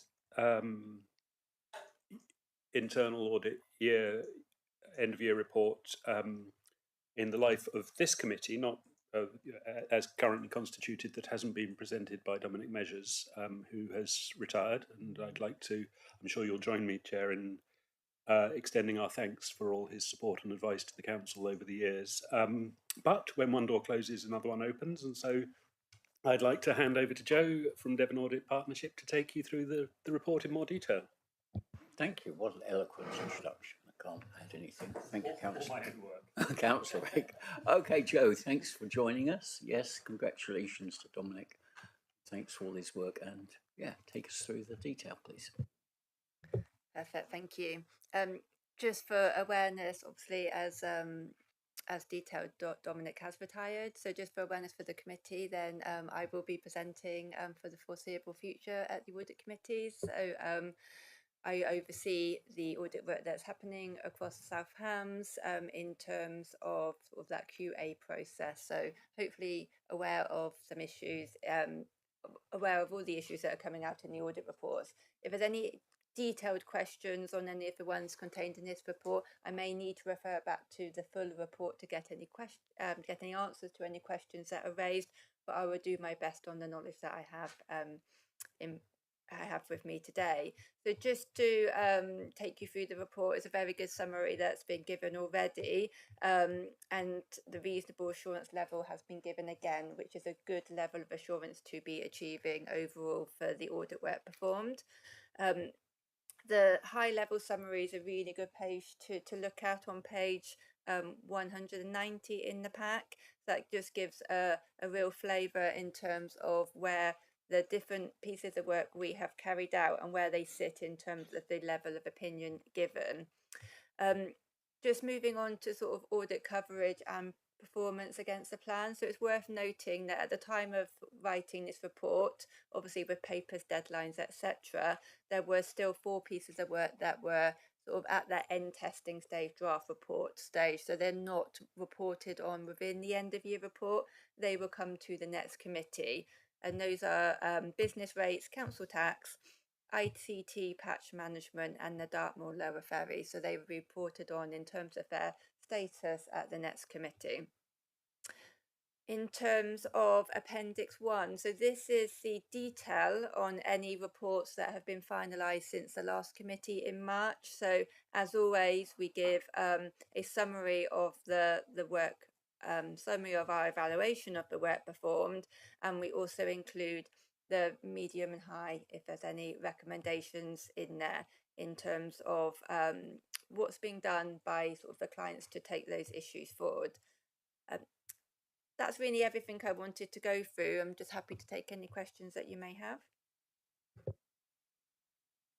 Okay, thanks, Joe. I mean, this is generally speaking a really, really good report for the council. So, you know, a lot of work's been done both by yourself and your team, Joe, and I think also the operational side on our side to really go through the detail of the processes you're looking at. And it's very pleasing that we've got positive assurance and substantial assurance in quite a lot of the key areas, you know, as members can see, and only one area where there's some potential, you know, room for improvement in depots and stores, limited assurance.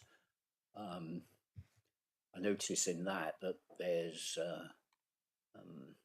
some risk of rogue people accessing the stores, and maybe some members are already down there this afternoon trying to get hold of spare benches, but we'll put a stop to that. So.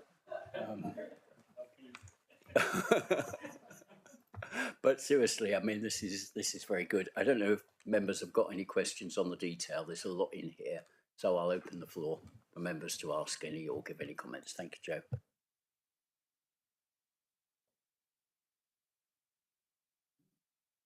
Councillor Dennis.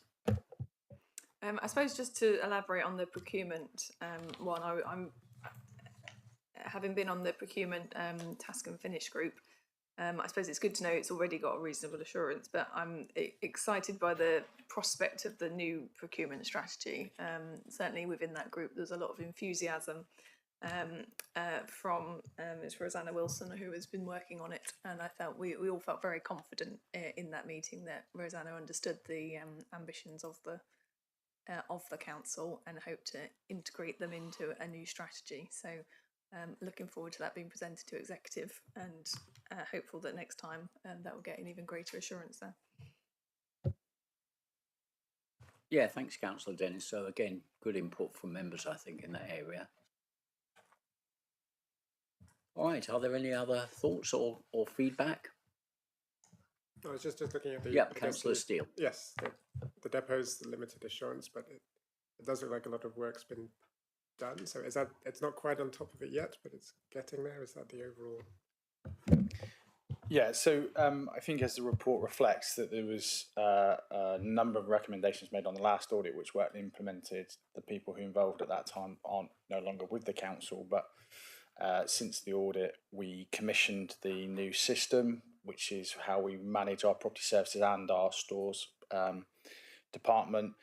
That work would have been completed actually by today if unfortunately the IT department developer has been sick for the last 4 weeks. So typical luck that the new system would have been in place. We've already implemented the audits, so we did the full year audit and we're doing quarterly audits as well, and they've shown no discrepancies, so we're confident we haven't got anything.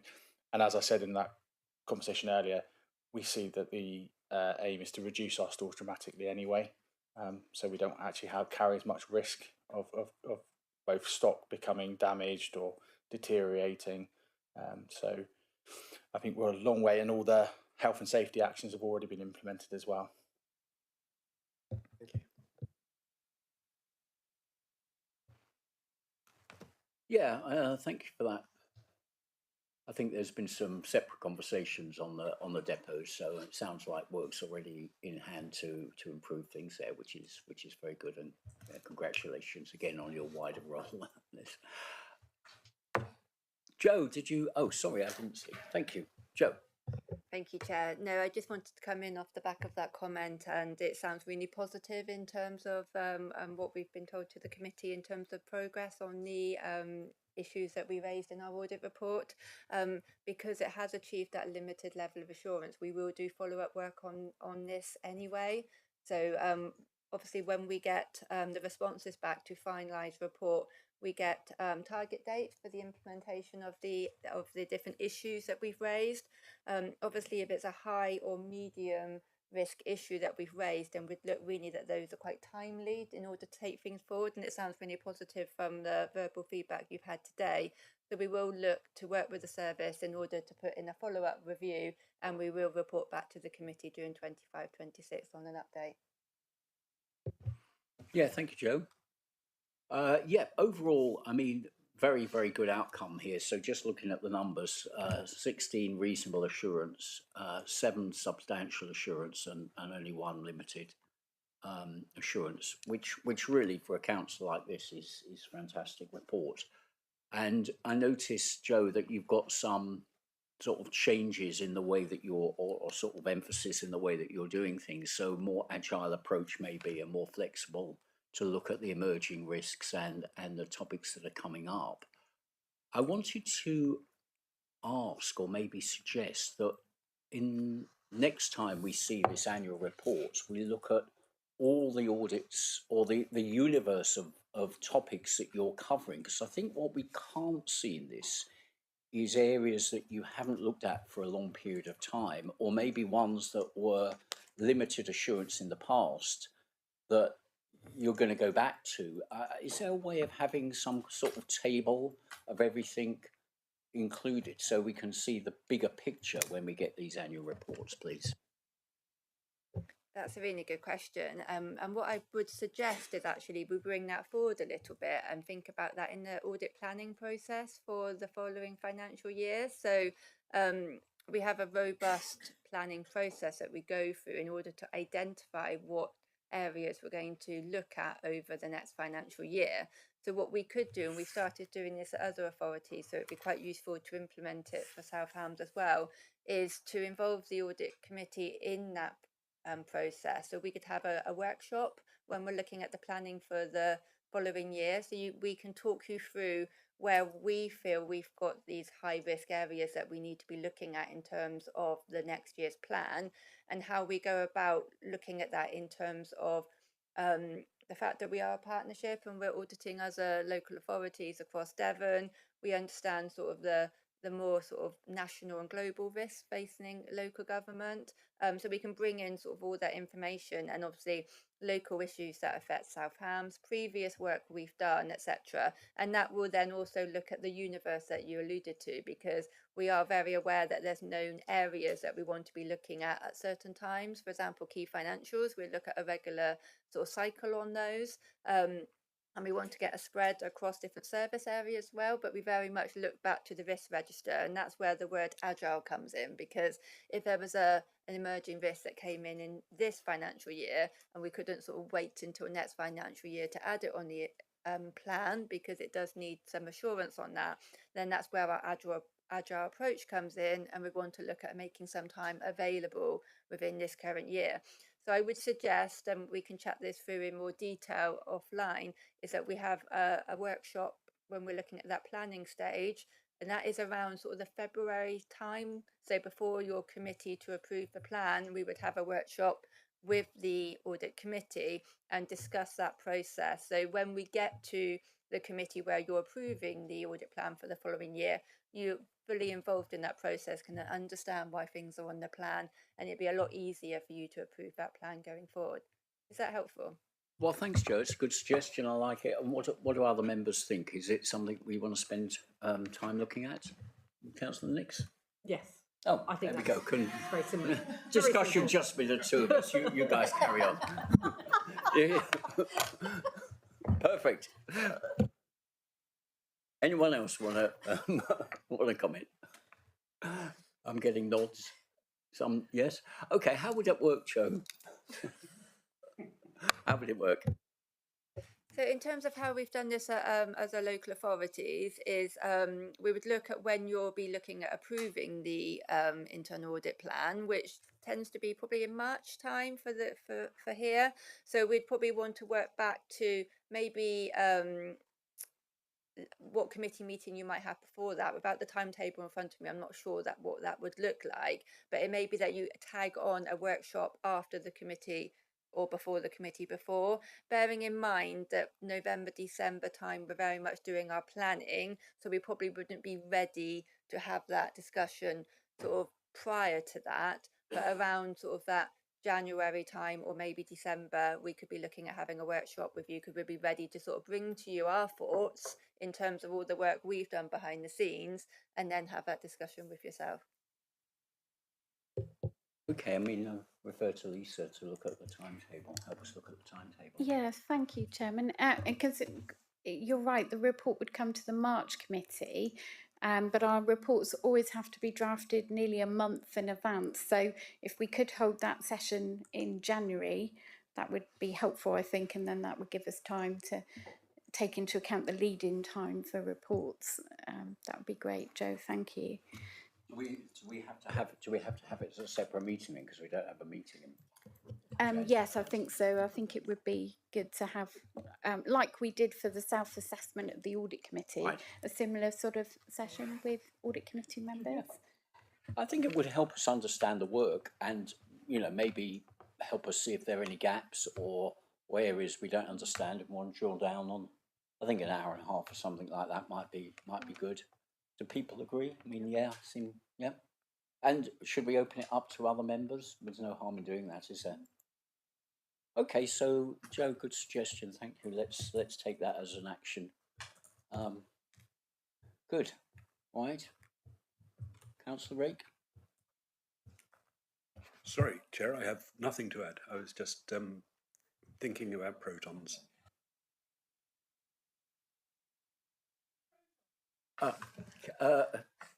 Councillor Dennis.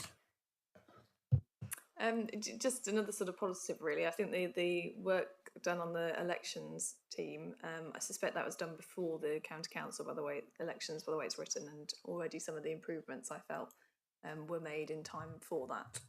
They're a very well run set of elections, lessons learned from the general election, so good to see that. Also, just a note that actually I found my reference, and it's in this audit document, so it's great. On page 199, it says the councils are also implementing a decision-making tool which assesses the socio-economic and environmental impact of decisions. It is to be incorporated as part of the member report template and will provide a further opportunity to update members on the risks and opportunities presented by climate change. So it's obviously been given as evidence of working towards one of these audits, and it's written there. So when Mr. Powell comes, we can perhaps ask him for an update on that. Thank you.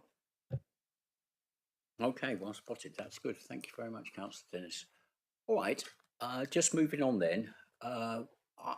One thing I asked the team prior to having this meeting is to simplify the recommendations and to make it clear where we are noting a report or approving a report.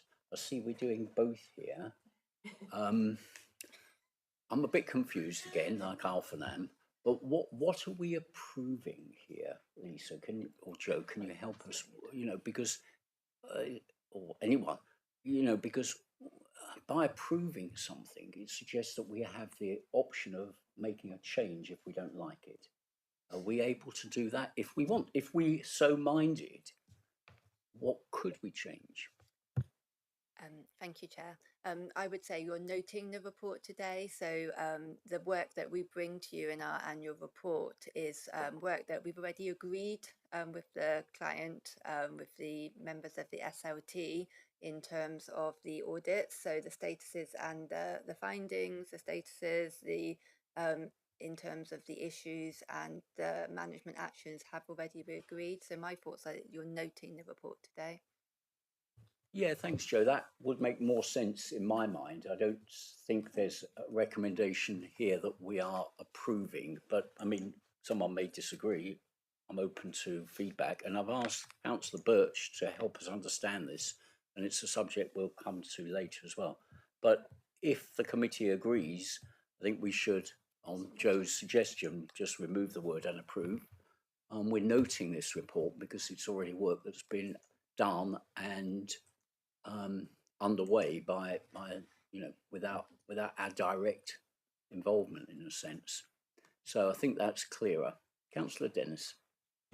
Apologies, Chair, this is a little bit late. It was just one further little question, if I may. I've only just noticed it on page 208, where we've got the list of audits and the assurance opinions. At the bottom, there's the Electric Seaway grant sign-off, and then a non-opinion audit sign-off completed June 2025. I just wondered if you could explain that, please, Joe.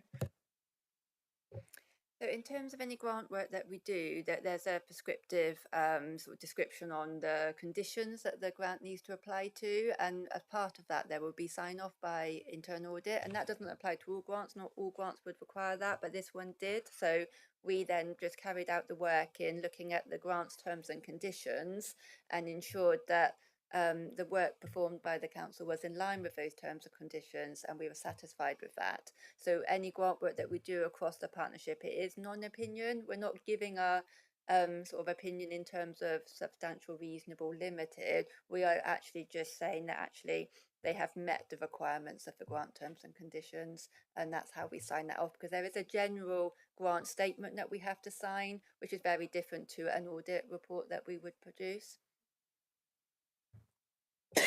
Is that a sort of written report that it can be shared that I can have a look at, or not? For grant work, we don't do a written report. We would certify the audit statement in line with that. Obviously, we have our working papers to support the work we've done on it, but we don't produce a written report for any grant work that we do.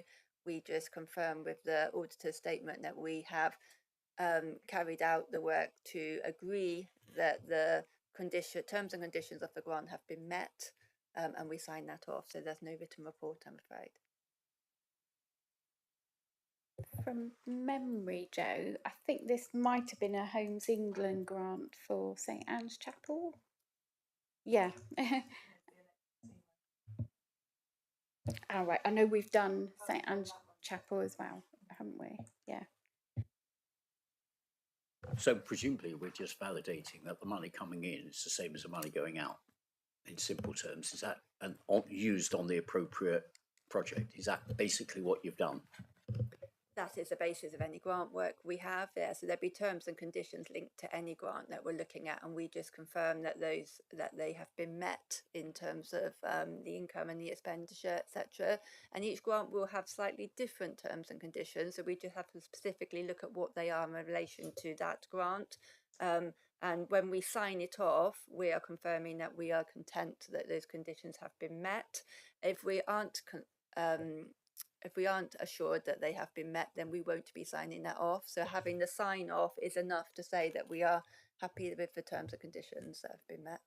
So I think just in the interest of effective working, it doesn't make sense to write a report saying, it's approved, it's following the conditions, and what I can see why there might not need to be a report in that sort of situation. Would you agree, Councillor Dennis, or what's your view? Well, I think I've had some involvement with the electric seaway because of my ward, and I'm aware that I don't think the entire grant was spent because we didn't meet the conditions. So, but it's a detailed question, and I'll perhaps pick it up outside of this meeting. Oh, okay. It's a fair point then. Yeah, okay, I understand now why you're asking. Okay, so yeah, maybe we could just make a note that there's more information going to be provided by Joe in response to the question from Councillor Dennis on that, so that you can have your question responded to. All right, good. Thanks, Joe. All right, good. So then, unless there's any comments, Joe, so much work in this, and thanks very, very much. And we like the idea of a workshop, so we'll understand more next time round. And so let's move then. I'll move that we note progress made with the annual opinion and any key issues arising. Or do I have a seconder? Okay, in favour? Thank you. Thanks very much. All right, excellent. Thank you. So Joe, or perhaps Councillor Rake. Oh no, me. Okay, me. Right, Reggie. Right, so item 8, audit and governance self-assessment findings and recommendations. So following the self-assessment workshop, which was kindly facilitated by Devon Assurance Partnership, we looked at the purpose, function, membership and effectiveness of this committee, which I think was a very good exercise to go through. And, we shouldn't be complacent about our own work. And we came up with a number of conclusions. The first one, probably most important, is that good practice is either fully in place or operating effectively or being embedded. So I think in most cases we felt we were doing a pretty good job overall, but there's room for improvement. And so we should, or the proposal is that we should develop an action plan with officer input to address some areas of improvement. And let me just have a look at where they are. So terms, we might need to polish up and improve our understanding of terms of reference of this committee. So in particular around that, it seems to me we're not totally clear, or it's maybe not fully understood by members, where we have influence and input, where that's written down, and are we following that in its entirety? And as I said a moment ago, an example of that is where we're noting or approving or recommending actions. The remit of audit and governance is supposed to be documented in the Constitution, but it's actually very, very sparse. It doesn't actually say a great deal about what we're supposed to do, and I think that's a little bit of a weakness.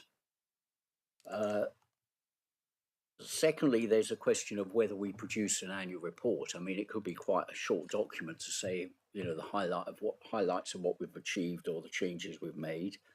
Thirdly, we might want to develop a skills matrix to think about where we've got strengths or where we've got maybe weaknesses that might require a little bit of training or input. And do we want to produce some performance measures and think about added value? So those are the topics that came up as improvement areas. We don't have to do all of them all at the same time. We can take them in stages.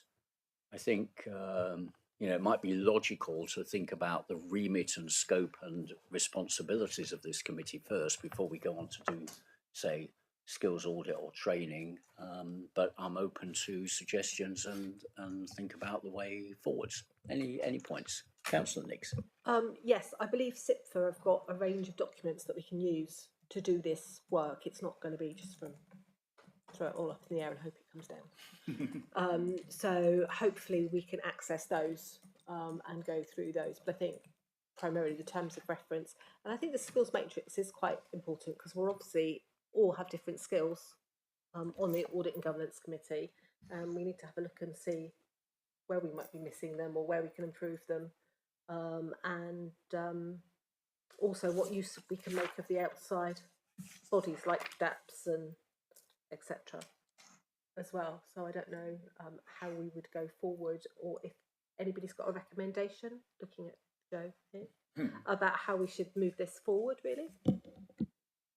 Yeah, so we've worked with lots of authorities across Devon in terms of the self-assessment, and obviously it is your self-assessment which we help facilitate. So anything that's coming out from that, you're correct. There's a range of documents that SIPFA can provide to help move forward any of those issues, and we can support in that as well if you want any sort of further detailed information. I would say moving forward now, it's a case of looking at the issues that have been raised in the action plan, which are issues that came from the self-assessment, and really thinking how you can tackle these different areas. And I think a lot of them will be quite easy to take forward because it'd be a case of looking at some standard documentation that you can then make relevant for South Hams, and we can support it in that in any way you want. So if you do want another workshop, etc., to try and take forward some of these issues, or however you manage that process within South Hams, we're more than happy to be involved to help support in that. And any documentation templates then we can provide to you. So I'm more than happy to go through the assessment and look at any areas in terms of like the skills matrix, for example, and provide some examples that just help you move that forward a lot easier.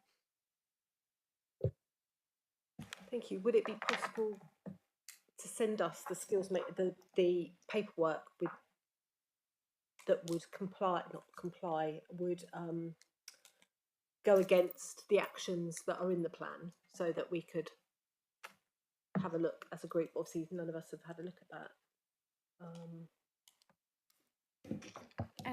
Thank you. So with regards to the training, we have had a look at some specific courses that are being held during 25-26 that we could send to all members. some of those are specific around audit committee, some are run by the LGA, but there are some specific courses for audit committee members coming up during the next municipal year. So I can speak to Darryl and we could certainly send those dates out to members, and then you can register for those courses. In terms of the terms of reference, yes, I think the Constitution currently, it talks about obviously approval of the annual accounts, it talks about internal audit reports, external audit reports, risk management, treasury management, but what it doesn't do is go down an extra level of detail. For example, talking about, say, the annual governance statement, which would be on the SITFA terms of reference.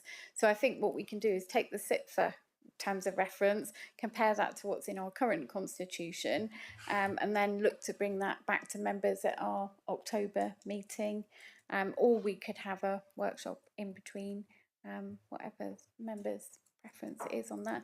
Just to say, we've also gone through this exercise obviously at West Devon Borough Council, so there are many similar themes. I'm sure, like Joe said, this has been done across Devon as well, so I think we can draw on each other's experiences as well in order to formulate an action plan or put in place some of these things before the October meeting.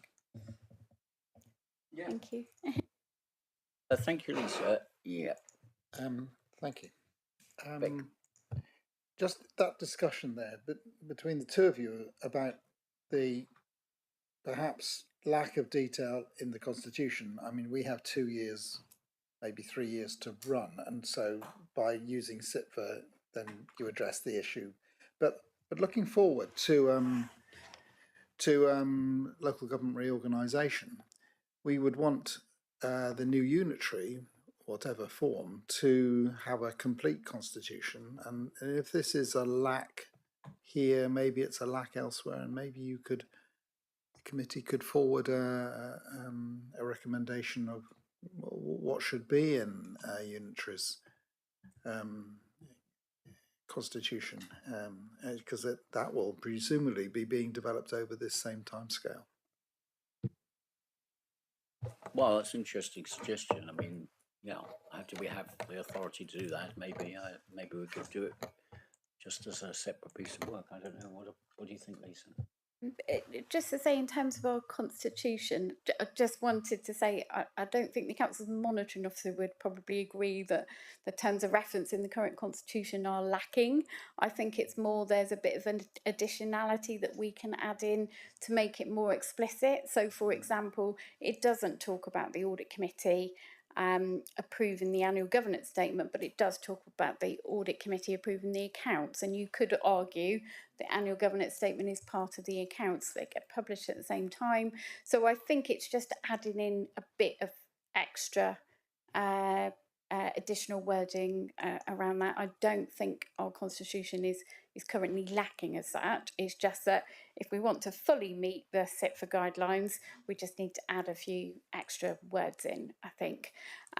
In terms about looking at the governance for the LGR, if I'm being really honest, I think it's too early for that. I mean, any new council wouldn't coming into being until April 2028, and there are all sorts of things that may change between now and 2028. I think our main focus is obviously putting in the council submission by the November deadline, and I think that's probably where efforts would be concentrated at the moment.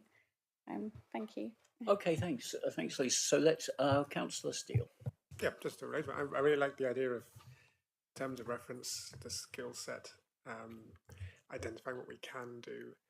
I think that's quite valuable for other committees as well. Maybe oversight and ONS could benefit from that if there's a way to introduce, if there is something similar for ONS. I mean, it's not just audit and governance, but I think every committee could benefit from something similar. Okay. Councillor Dennis. Yes, Councillor Steele, I think we actually mentioned that as part of it, that we all felt it could be applied elsewhere. Just so it's for the sounds of it, we've got Darryl's been tasked with this sort of training list, which is great. So that sort of ticks that box. It's already on the forward plan for October's meeting to obviously consider the action plans. I think, getting the templates ahead of that so we can consider them would be great. And the one thing I don't think we've got a kind of action against is the skills matrix. Would that be down to member services and Daryl again to sort of facilitate that? Yes, I think, Joe, you were saying that you've probably, through Devon Assurance Partnership, got some ideas about a skills matrix. Don't want to put words into your mouth, but I know that's the conversation we had, wasn't it? Happy to come in and respond to that. So in terms of the work we've done on the self-assessment across other authorities across Devon, that was an issue that came up at lots of places. So we have templates we can share that then you can tailor to what you need here at Southampton. We can definitely supply you something that helps you take that forward in terms of what we've done with work at other local authorities.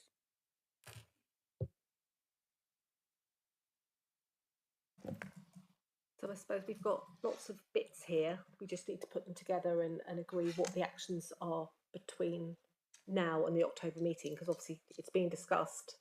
So I don't know, is to put stuff in the diary if we can have those skills matrix templates. I don't know if we can all fill them in and then centralise them, or if we want to get together, and also the terms of reference obviously as well. Yeah, I mean, I wonder if we want to have a mini group here, just looking at some of the details. Say, we don't all want to meet. Maybe we have 2 or 3 people looking at doing the first bits, which sounds like looking at the terms of reference and the skills matrix. Maybe the training plan. So let's do 3 things and try and get some documentation together in the next couple of months. It's over the summer, but if anyone wants to be part of that. Personally, I'm keen to be involved to look at the terms of reference. I don't know if anyone else wants to be involved. So we look at 3 things: terms of reference, skills matrix, and the training plan. And then we'll bring that to the October meeting if we manage it in the time, with input from officers, obviously. But we may only need 1 or 2 short meetings to do all that, because the documents, the SIP for document, best practice exists, the training courses exist. The skills matrix, we make sure we have a template that's usable. It exists as a draft. We need to review it. So probably 1 meeting to look at those documents and just agree them, bring them back to the October meeting. Would that be a good proposal? And if so, who would like to be part of that? So Councillor Nix, Councillor Dennis, and myself. Is that okay for people? All right, thank you very much. Let's do that. Thanks for your input, 2 of you. Appreciate that. So we'll produce 3 things, and then in October or at a later date, we can decide if we want to do the other things. I think, personally, they're a little bit more, I'm not sure, let me put it this way, I'm not sure of the benefit of producing, say, performance measures for this committee. I'm unclear about that. Annual report, maybe we have a lot of reports already. I'm not sure. We can discuss those things, I think, in October, perhaps, and see whether we think they're a good idea. But let's start with 3 things. Joe, what do you think? Yeah, no, that sounds a really good way forward, Chair. Just to sort of wrap that up, what would be quite useful is if you pop those responses into the report. So we don't require that, but I just think it'd be good practice for yourself as a committee to understand what you are planning to take forward first of all, with the 3 things that you've mentioned, and that just sort of finalises this document for you. So when you then get to your October meeting, you can be clear on what you've agreed from this meeting today, and then look at the progress that's been made in that October meeting. Yeah, that seems very good. Then we're sort of actioning. The recommendation is that we draft an action plan, which sounds like we're already starting to do that. So all you're saying is we document it. Okay, good. Anything else? Let's take the motion then. So let's note the outcome of the workshop and areas agreed and good practice, and agree or accept or prove that we're drafting an action plan to address areas which were identified, starting with, maybe we could add, Amelia, that we're starting with 3 specifically as the more immediate priorities, let's put it that way, of terms of reference, training and skills, training plan and skills matrix. which were identified for improvement. Within the self-assessment, it could be comma with you know, initial actions around those three areas. Okay, do I have a seconder? And those, oh, lots of seconders there. It's approved. Sorry, I was looking at the proposer was yourself, Lee? Yep. And seconder. Anybody can be a seconder. Yeah. Okay, approved. Good. Can we just hold on more? Oh, the note taker's got a catch up, but I'll have a look at what we're doing next. I'll give you a moment, Amelia. Good. Governance committee with initial.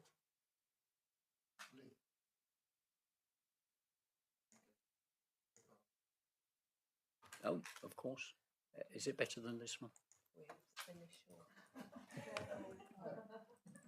areas. Oh, well, I'll take that as a compliment. Actually, skills, training, terms of reference.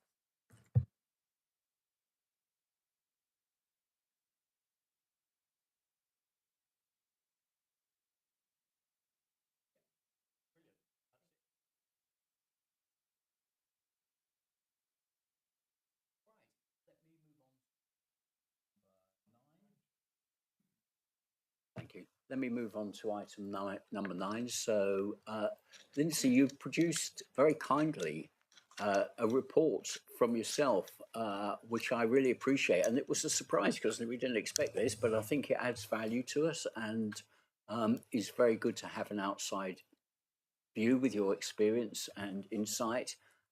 And also, it's nice to have a pretty positive feedback from you. So maybe with that, I can ask you to just elaborate on what you've said and, you know, highlight any learnings that we might take or any areas we might want to work on in the future to improve things. Thank you. Yeah, thank you, Chair. It will be short and sweet, I promise. Purpose of my report was to actually just offer a layer of assurance on top of that self-assessment workshop and the agenda item that we've just heard about. I imagine, councillors, that when you stood for or decided to stand for election for district, that Audit and Governance Committee was not the top of your priority list. Possibly wasn't even on your list at all, but you are here. And 2 years in, you've had a lot of work to do. You've had the importance of the committee drawn to your attention many times. It's there in the governance framework. It's there in the internal audit responses. And I can't emphasise too greatly how crucial it is to the operation of the council as a whole. So rest assured, you may not be the most popular committee, but to me, you're a core function. Okay. In short, my report simply says, you're doing a good job. I'm not going to do all the details of it. My sort of function here is to observe. If I saw any huge gaps, as I was just mentioning to Lee in your short break, there are no huge gaps in anything to do with the financial information that you've been looking at and questioning and challenging. And there's certainly no shortage of quality responses coming from Lisa and Pauline and her teams. So to me, I'm not worried. I'm not concerned. I'm not about to say, excuse me, Chair, you know, there's something you need to look at here, because I can't see it. Obviously, my limitations mean I can't necessarily see it. But all in all, what we've just heard in the discussion in the previous item answers one query on the report, where you've said members advised they had not formally evaluated how the audit committee adds value to the organisation. That's not been mentioned so far, but I would say the evidence that you are adding value is that you're offering to and wanting to have this skills matrix and undertake training and better understanding. And that secondly, you are actually wanting to take things forward, wanting to work with a DAP, and wanting to see the bigger picture. By those very things, you are adding value. So I think you can give yourself a pat on the back, and I look forward to hearing more of these kind of challenging and deep and, dare I say it, kind of good quality discussions about issues that are clearly important. So if you've got any questions you think I can answer at all, I'm more than happy to take them. Well, thanks very much, Lucy. That's really heartening to hear. Nice to have positive feedback. You know, we sit in the committee all day, so it's nice to have an external view that it is valuable. You know, and I loved your conclusion that full council can be ensured that audit and governance is achieving its purpose, and look forward to being with us next year. So, yeah, that is very nice to hear. Thank you very much. Appreciate you spending time with us and producing your short report. So that's good. Any questions? Yeah, Councillor Dennis. Thank you, and thank you for those words. You're quite right. Audit was not on my list at all, but has ended up being the one committee I'm still on and I really enjoy. So, right. And my question was just about the. Obviously, we referred to up to 2 independent members. I'm aware that when we do the code of conduct hearings, there's an independent person. Which is not you, that's Mr. Boreham. Is he one of the 2, or are they completely separate things, the independent person and the independent member? My understanding is that it's a totally separate exercise, and the purpose of the role is different. Yeah. It is up to 2. If you feel that a second member is necessary, then I'm sure that would be taken up. It is much more of a watching brief, so I don't know how many pairs of eyes is really valuable to have, but it is quite separate role. And just one other question. I know when in this it talked about yourself being an independent member for other councils as well as a sort of joint role. I'm just intrigued. Do you do it for any other councils or not? Well, that's a good question, Sam. I was interested when Tony Rose invited me along to West Devon Borough Council. I had a very interesting morning, as I think Lisa was present. At the end of the day, they felt that they would prefer to have someone with more local knowledge, which is interesting. And there again, West Devon is a different. There's a lot in common, but they're different. The area is different. Geography is different. Dare I say it, the people are slightly different. But no, it is a role that I think, having worked on it for a year, I do feel I could use it elsewhere, because it's quite different. It's quite an odd position to hold, isn't it, really? To be part of a committee, but not part. So I can't be part of the quorum or vote, but I'm there just to see that everything, the processes, procedures, operation of the meeting goes ahead as it should for the benefit of the council. But so no, at the moment I'm your sole independent.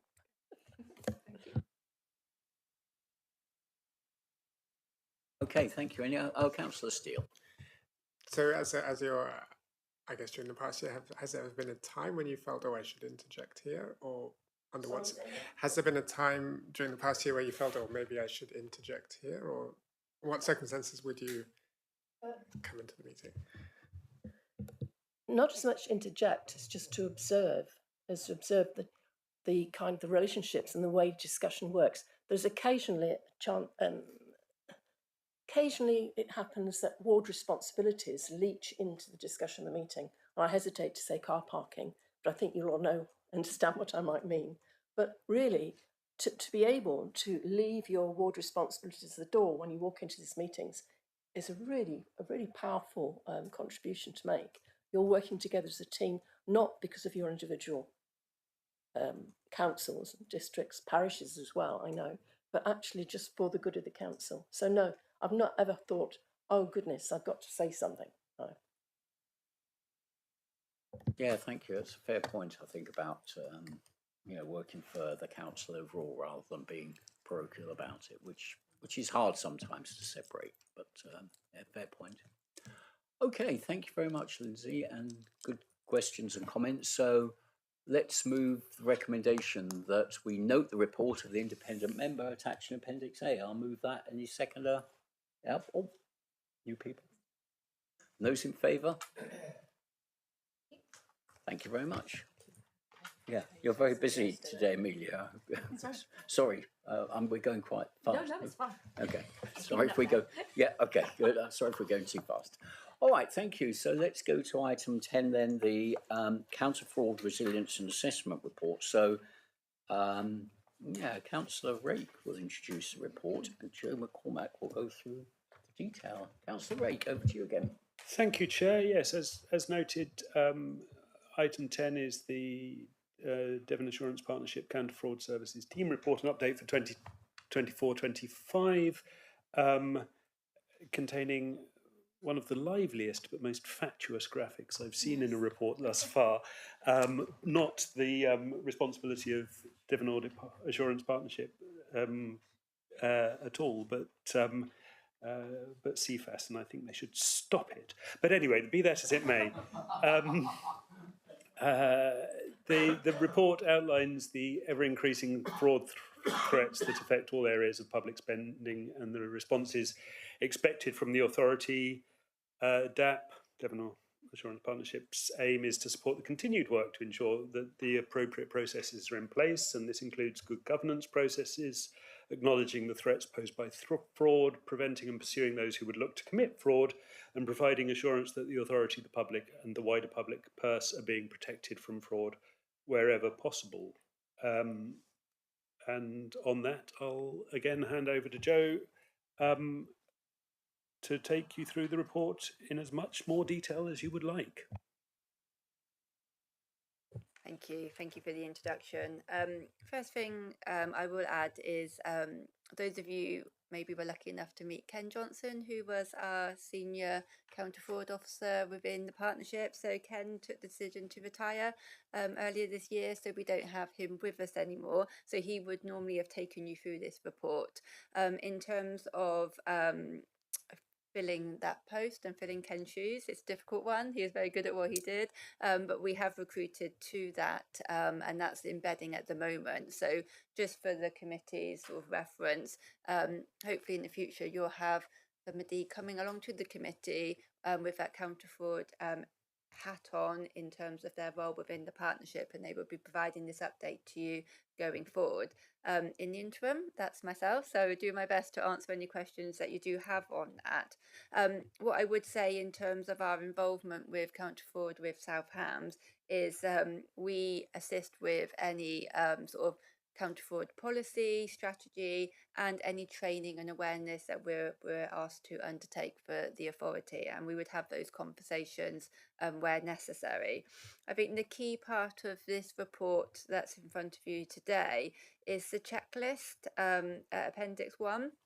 So as part of the annual report that we provide, it's sort of benchmarking against the questions, the SIPFA sort of expected local authority questions in terms of what a local authority should have in place. And these questions have been discussed with the authority, and the responses in there you can see have come back on those. So we have reviewed those responses in line with expectations, and there are some things in there that the authority want to take forward, but we don't have any concerns from the responses that have come out from that in terms of the responses.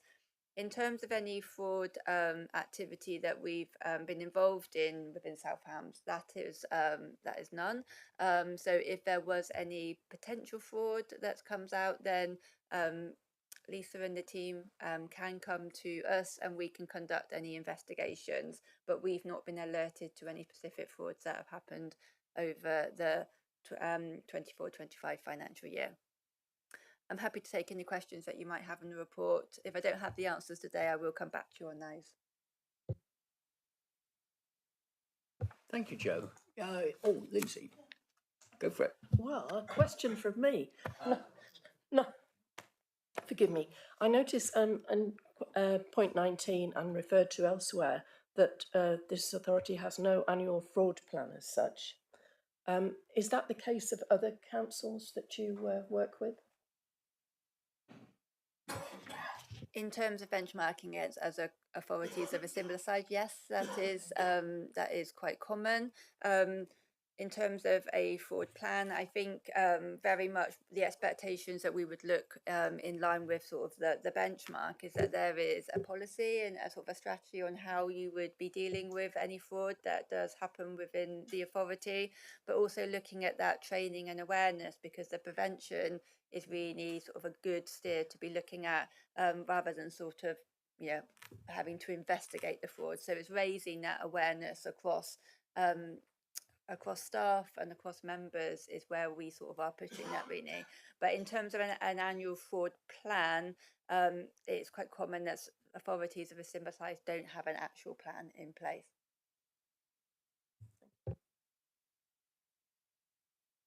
Okay, thank you. Interesting point. Any other points on this? Yeah. So, Steele. thank you. So revenue and benefits doesn't come under this. Is that the revenue benefits fraud? Is that in a different area?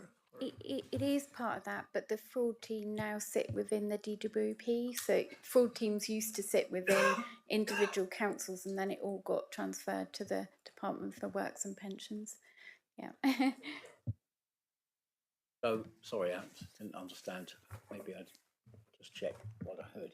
The fraud team used to sit in councils, but now it's part of the Department of Work and Pensions. Yes, so we used to employ some staff that specifically looked at housing benefit fraud. That has now, I think it was a few years ago, that got transferred for all councils, and is now, those staff now work for Department for Works and Pensions. So the way that was administered changed nationally. Yeah, thank you.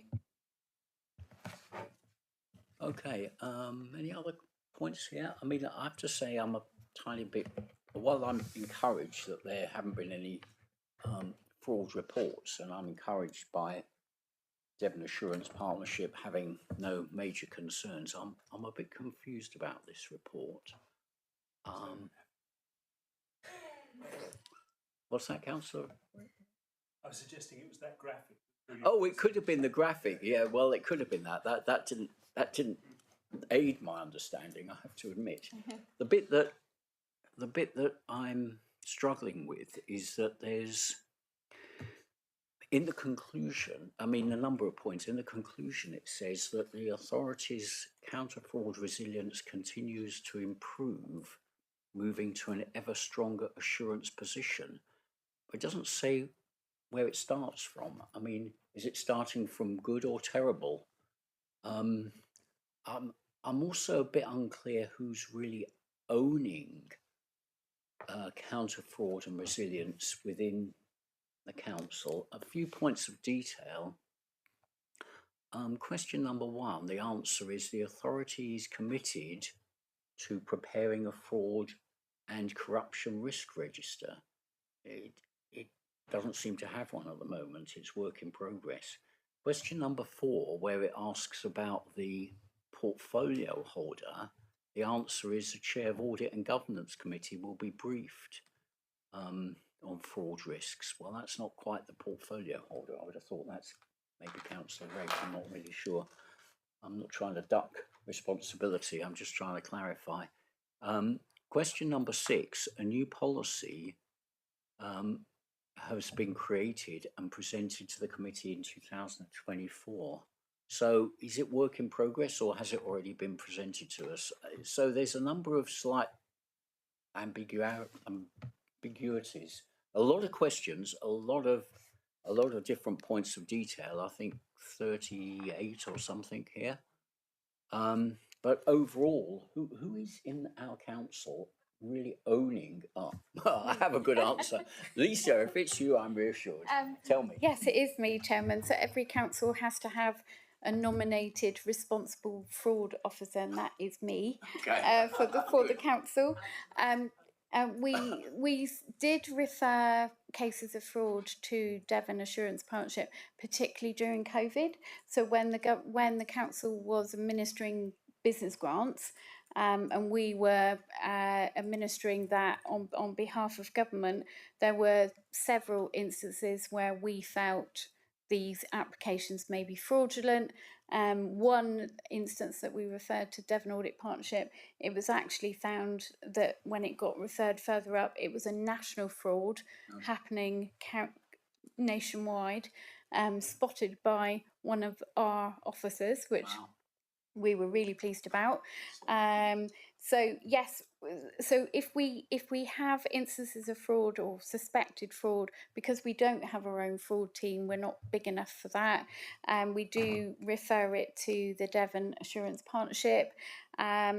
We did update with the help of Ken at Plymouth City Council. We updated our fraud and corruption policy. So that's the policy that came to members this time last year. What we haven't done is a service by service risk assessment.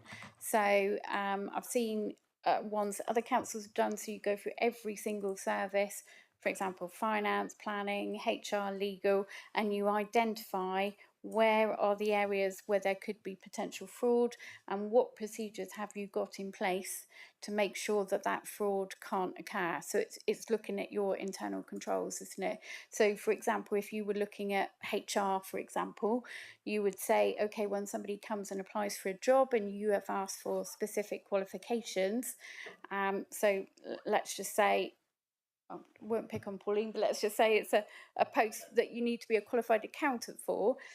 The risk is that there is what is called qualification fraud, that somebody could tell you that they are a qualified accountant. What procedures do you have in place? And the response for that would be you would check their qualification certificate, you would check their membership number of their institute. So that is how you would make sure that qualification fraud can't happen.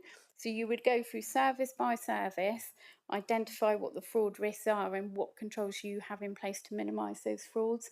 And that is what we haven't done. I've seen other councils that have done it. It does take quite a long time, which is why we probably haven't had the resource to put to that yet. But it is something that we want to do. And we would try to bring that back before Christmas to the committee. And like I say, it would go service by service, identifying potential areas of fraud, and detailing for members the internal controls that are in place to minimise those fraud levels. I mean, you can never eradicate fraud completely, but you can make sure you've got good internal controls. So, for example, if we were doing in finance, if we were doing an investment, we were investing £1 million, we make sure we have segregation of duties, so one person cannot authorise that investment on their own. It has to be two people. So you would go through service by service and identify areas of potential fraud. So that's what we mean by the fraud risk register. That is quite a big document, but we would hope to try and utilise what other councils have done, because obviously, you know, if you're a district council, we're going to have similar types of potential fraud, and look to learn from what other councils have done previously as well, and obviously use expertise through Devon Assurance Partnership to do that. Thank you, Lisa. That's a very, very helpful reply. Appreciate that. I think, you know, that is reassuring that we know where we are in the spectrum of capabilities here, and that we're looking at improving things. Do I have any comments from anyone else around the committee here? Let me go. Maybe I'll go to Councillor Dennis first, if I may, Jo. Thank you. Yeah, I mean, it's worrying, isn't it? The number of checks that new employees go through, but us as elected members don't have to do any of those, and we just let in. But anyway, of course. I was just, so on the basis of number 27, it says that instances of fraud and corruption are reported to the Audit and Governance Committee. So am I to assume by that there has been no instances of fraud and corruption in the last 2 years? Because I don't think we've had any reports to our committee, have we? Yes, that's right. We haven't had any instances. When we were in the COVID years, it was part of Dominic's report at the time where we had, it was reported how many instances of fraud we'd referred to the partnership, and that was specifically around the business grants. Yeah. Just one more question, if I may. I just wondered, does this extend to looking at sort of our outside contracts? So I'm thinking particularly of things like our parking payment provider, where I know there have been issues with that. We do get reports of potential scams and things through the members' bulletin, but obviously the thing about fraud is just having a way in to the system. So do we kind of take that into account when we agree contracts with our outside bodies and providers? Contracts would certainly have a fraud section as part of the contract, and in that contract it would set out what provisions are in place to try to minimise fraud. I don't know about that particular instance, but yes, if we are made aware of instances of where somebody goes along and tries to put a sticker or something, try to get you to click on the QR code that isn't an authentic one, yeah, we do report that through our reporting channels such as Members Bulletin, trying to get the message out there that please make sure you're confident on what you are sort of clicking on. But yes, it would be set out within individual contracts. In terms of with the fraud risk assessment, look at those areas. It depends how detailed we want to make that fraud risk assessment. Yeah, we can certainly try and pick that up when we do that. Thank you. Thank you. Thank you, Chair. I just thought it was worth noting to the committee that all the assurance pieces of work that we do across the year, then we do take into account any potential fraud risks. So when we're getting to that stage of scoping out an individual audit, we do link in with our fraud team to ask them about any potential fraud that they've had in these particular areas. So it is a standard question that we have in all our audit programs on all the reviews we're doing, and linking in with our specialist fraud team is really important because so they can understand the subject areas, the headings, what we're looking at as part of that review, and if there's any potential fraud risks that we need to take into account whilst we're carrying out that work. So therefore, the work we're doing in the annual plan is linking into fraud, which I hope gives some comfort. Yeah, I think, thanks, Joe. I think, it sort of relates to my next question, which is to do with whether there's an internal audit report specifically on fraud giving an assurance level, because that doesn't seem to be, or we don't seem to have an assurance level rating in this report, which would be helpful to see. Are we giving this substantial assurance, or is it something where there's improvements needed? And I don't know, maybe it's just the format of the report being quite different to the other areas that means that it's quite hard to draw out the overall conclusion in my mind. Just to respond to that, it's a good question. For example, if we take the area of risk management, we do audit risk management within certain authorities. So it could be that we do a similar review on the counter fraud. So, for example, if we provide the risk management services to any of our clients, which we do, then we have an external provider come in to do the audit review of that because it needs to be independent. So, but within the partnership, we do carry out risk management audits across our different clients. So therefore, there's no reason why we couldn't do a similar review on counter fraud. What I would say in terms of the report that you've got in front of you today, then the work that we have done is sort of against sort of the checklist in terms of the Appendix 1, and giving sort of a reasonableness approach that we're content with the questions in there and our knowledge of other local authorities across Devon. But in terms of any specifics, then obviously we help with the policy and the governance, but we have, like I said, there hasn't been any incidences of fraud at South Hams that we've needed to get involved in, but we can do if those situations ever occur.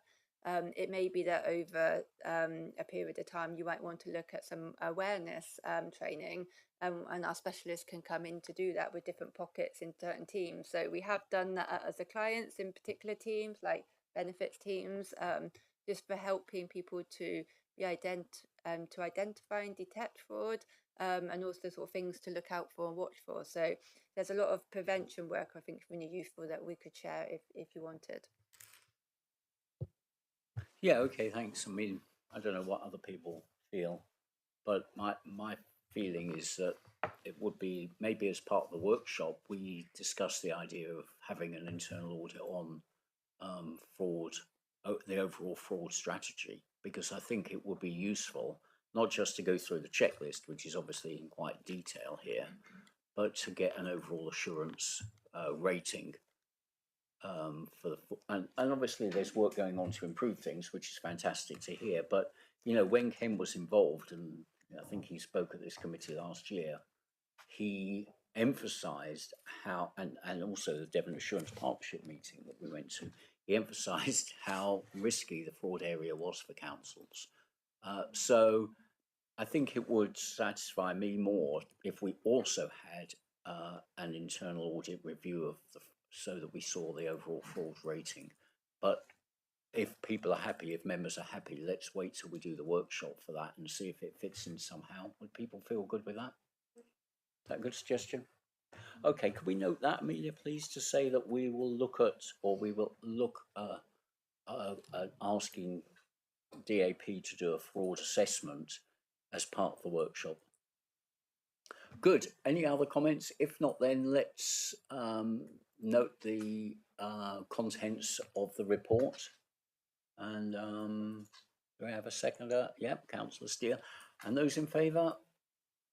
And again, thanks, Joe, for all the work here. And I hope we get someone good to replace Ken to do the detail work in this, because it is an important area. I hope you don't get too many people retiring.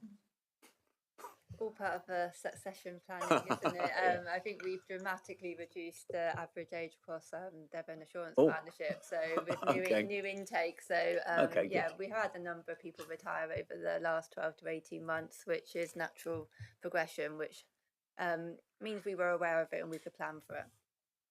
Okay, good to hear. Thank you very much. All right, so the last one, I think, before lunch, if I'm correct, in that we go back to Councillor Rake for the annual Treasury Management Report and look at our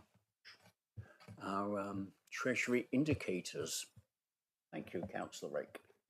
Thank you, Chair. So I'm pleased to bring the annual Treasury Management Report for the financial year 2024-25 to the committee. It's a report you receive every year that sets out our performance in managing Treasury operations over the financial year. The sort of headlines are that investment income was 1.604 million, which was £4,000 above the budgeted target. This goes somewhat to the point I was endeavouring to make earlier, Chair, was you'll recall that in the course of the year, the concern was expressed in the budget monitoring reports that came before us when I was on the committee, that our investment income would in fact fall short in the course of the financial year. As it turned out, we came in pretty much bang on budget, and so no variance there, but we didn't get to our budgeted figure in the way we had expected to do. Starting slowly and finishing strong, I believe, is our return. We benchmark our investment return against Sonia. You'll be familiar with Sonia, Chair. The sterling overnight interbank average, replacing LIBOR, the London interbank overnight rate.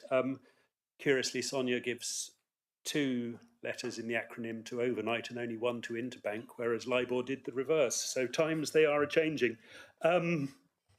So we benchmark against Sonia, and we were 37 basis points shy of that benchmark, which is, I think in cash terms I've worked out, would equivalent to about 75,000, and the secondary benchmark of our peers' performance, we were 21 basis points shy of that.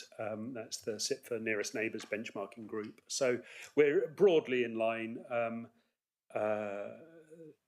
with our benchmarks. We made no new external borrowing during the year, and our borrowing levels remain prudent and sustainable. So our borrowing stood at 13.3 million at the close of the close of the financial year, and the an average fixed interest rate of 2.547% from memory. So obviously that means that we, in effect, have a net interest margin. We're earning more than we're paying on our cash than we're paying for our borrowings, which is a happy position to be in. As discussed earlier, we I think this is the same thing. We reclassified the CCLA property fund in line with IFRS 9. You'll be familiar with IFRS 9, Chair, friend of Sonia's. And this is, again, an accounting reclassification that had no impact on the general fund, as noted earlier. And lastly, just to summarise, at the balance sheet date, the council had 21.1 million in money market funds, 4.5 million in short-term fixed investments, and 3.1 million in the CCLA investments discussed earlier in this meeting. I'm happy to take any questions, Chair, or you could perhaps address them to the finance Mrs. team. Buckle or Mrs. Henstock. But, yeah, well, excellent. I mean, we learn something every time in these meetings, don't we? And today we've learned that Sonia, that we know quite well, is related to LIBOR, which we weren't sure about. But LIBOR is the father, I think. Yeah, okay. So thank you. And that's illuminating and information I have to take home and impart to my family later on. But I think Claire has probably been behind a lot of this, is that right? So Claire, welcome, if you're there. I mean, thanks, Simon. I mean, it's quite a similar report to last time, I think, actually, isn't it? I don't think very much has changed.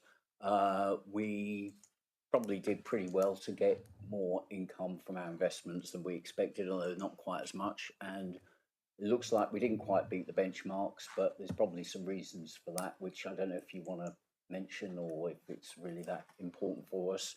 And the main thing I want to ask about, once I've given other people a chance to ask, is about their prudential indicators. But do you want to add any more detail or give Claire a chance? It's over to you, Lisa.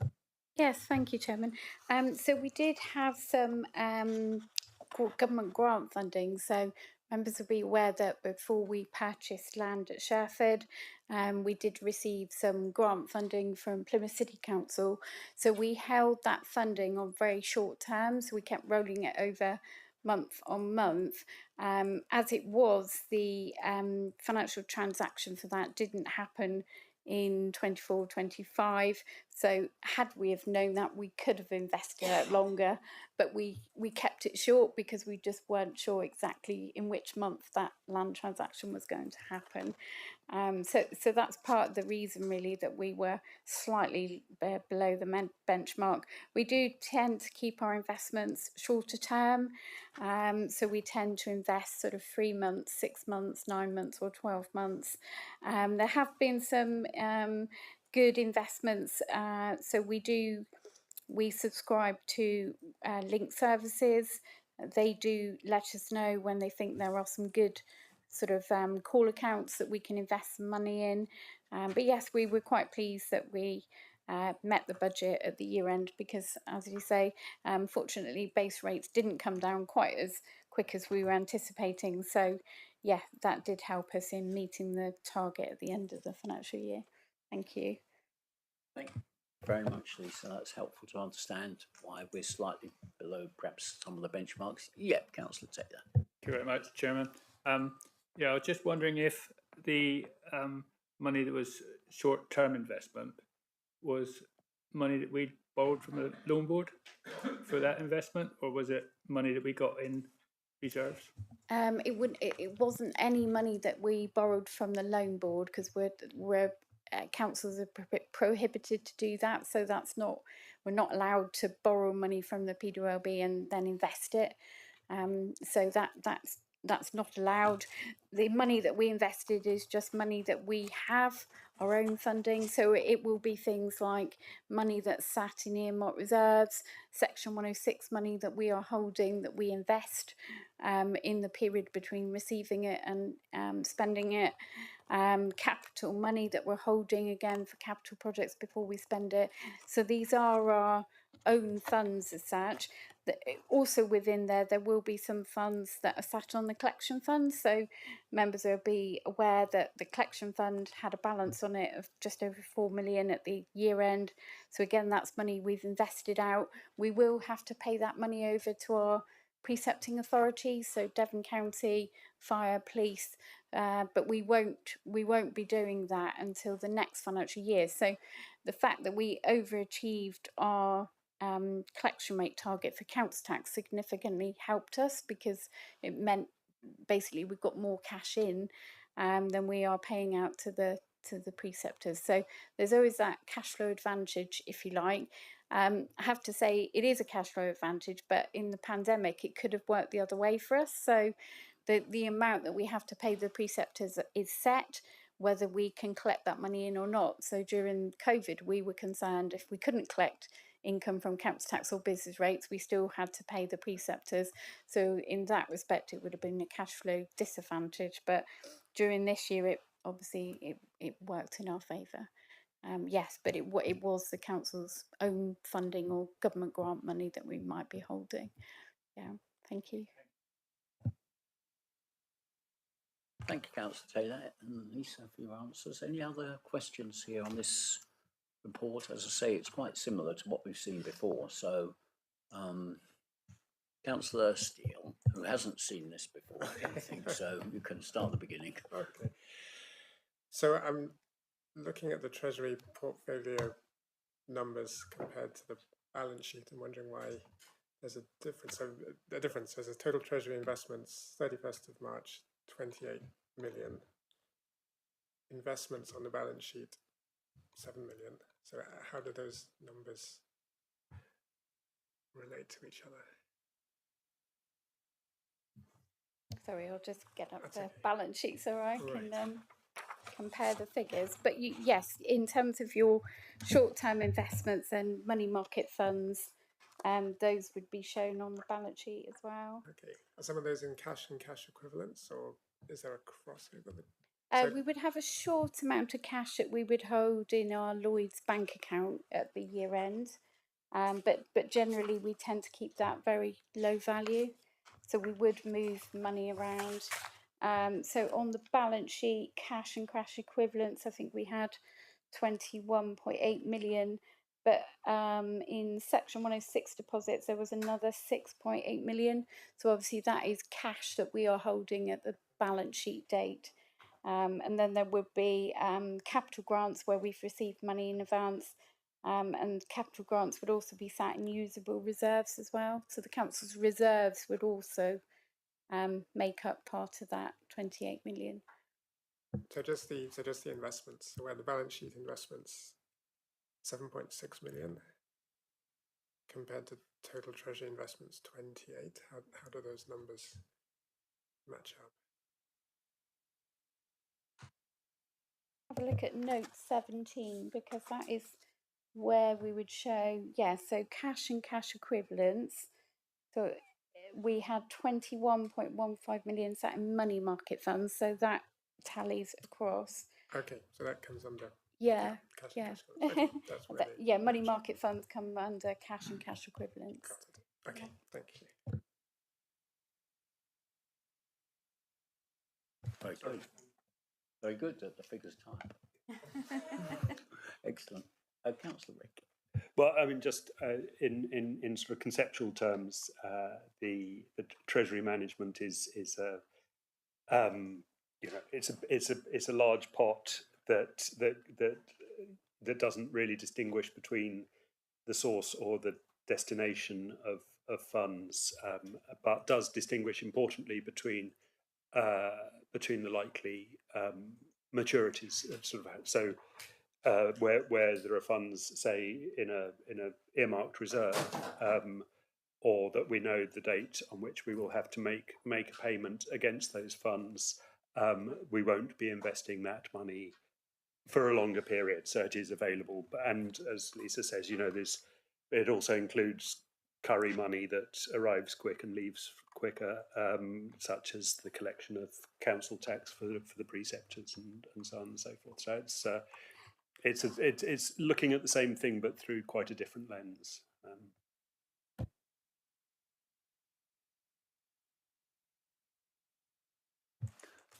Okay, any other points on this? As I mentioned a minute ago, I did mention this last year, I'm a bit concerned about the treasury indicators. So just look at, partly because we're asked to approve them, I just want to drill a little bit on these things. So they're on page 264 for those who want to look at the detail. First one is the ratio of financing cost to net revenue stream. So just to make sure I understand it, our financing costs are negative here, which means we're getting more money in. I think what we mentioned last time we looked at this is it would be quite useful to see the actual borrowing costs before the income is added in, so that we see the real borrowing, just the borrowing figures compared to our net revenue stream as a note to this table. Because when you add in the net income, or when you add in the income to get the net figure of 654, it's a little bit meaningless, I think, this ratio. My other concerns are about the 35 and the 40 million. I mean, I think they're too high, to be blunt. So, they have lasted a very long time. And I just wonder if the finance team or Councillor Rake got any comments on those points, please. Thank you, Chair. I can certainly comment on the financing costs, which are, as you say, a net 654,000. Unfortunately, that is a statutory indicator, so we have to show it that way by including the investment income. So we've put a note underneath to say that surplus 654,000 is made up of debt costs of 345,000 of MRP, so that's repaying the capital element of borrowing. That's the minimum revenue provision.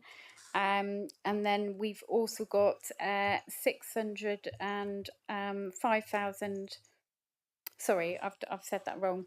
The interest payments are 345,000 and the MRP is 605,000. So in total, we've got 950,000 of debt costs there, where we are servicing borrowing costs. And then you've got your treasury management income of 1.6 million coming off that. Having said that, for 25-26, the government have recognised that it is a bit confusing to have treasury management income included, and they've taken it out. So in our reports for 25-26, you will just see the borrowing costs because it's been taken out by government. So I Thank think you. they have listened to listened. feedback of all. I mean, I don't know if anyone from the government is watching our live stream, but we did ask it last year, didn't we? Yes. Fantastic. Yes, So whatever's happened there we did is, feed that back. so when we look at added value, we should definitely note that, shouldn't we?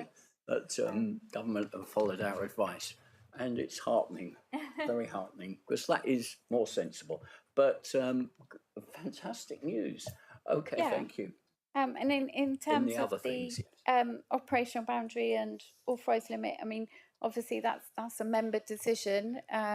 It's up to members to set the borrowing limit for the council. We did some work on that a couple of years back, whereby we looked at the maximum borrowing levels for the council, for a council of our size, and that came out at about 75 million. So that would be based on looking at things like reserves, looking at income streams, looking at the council's balance sheet and fixed assets.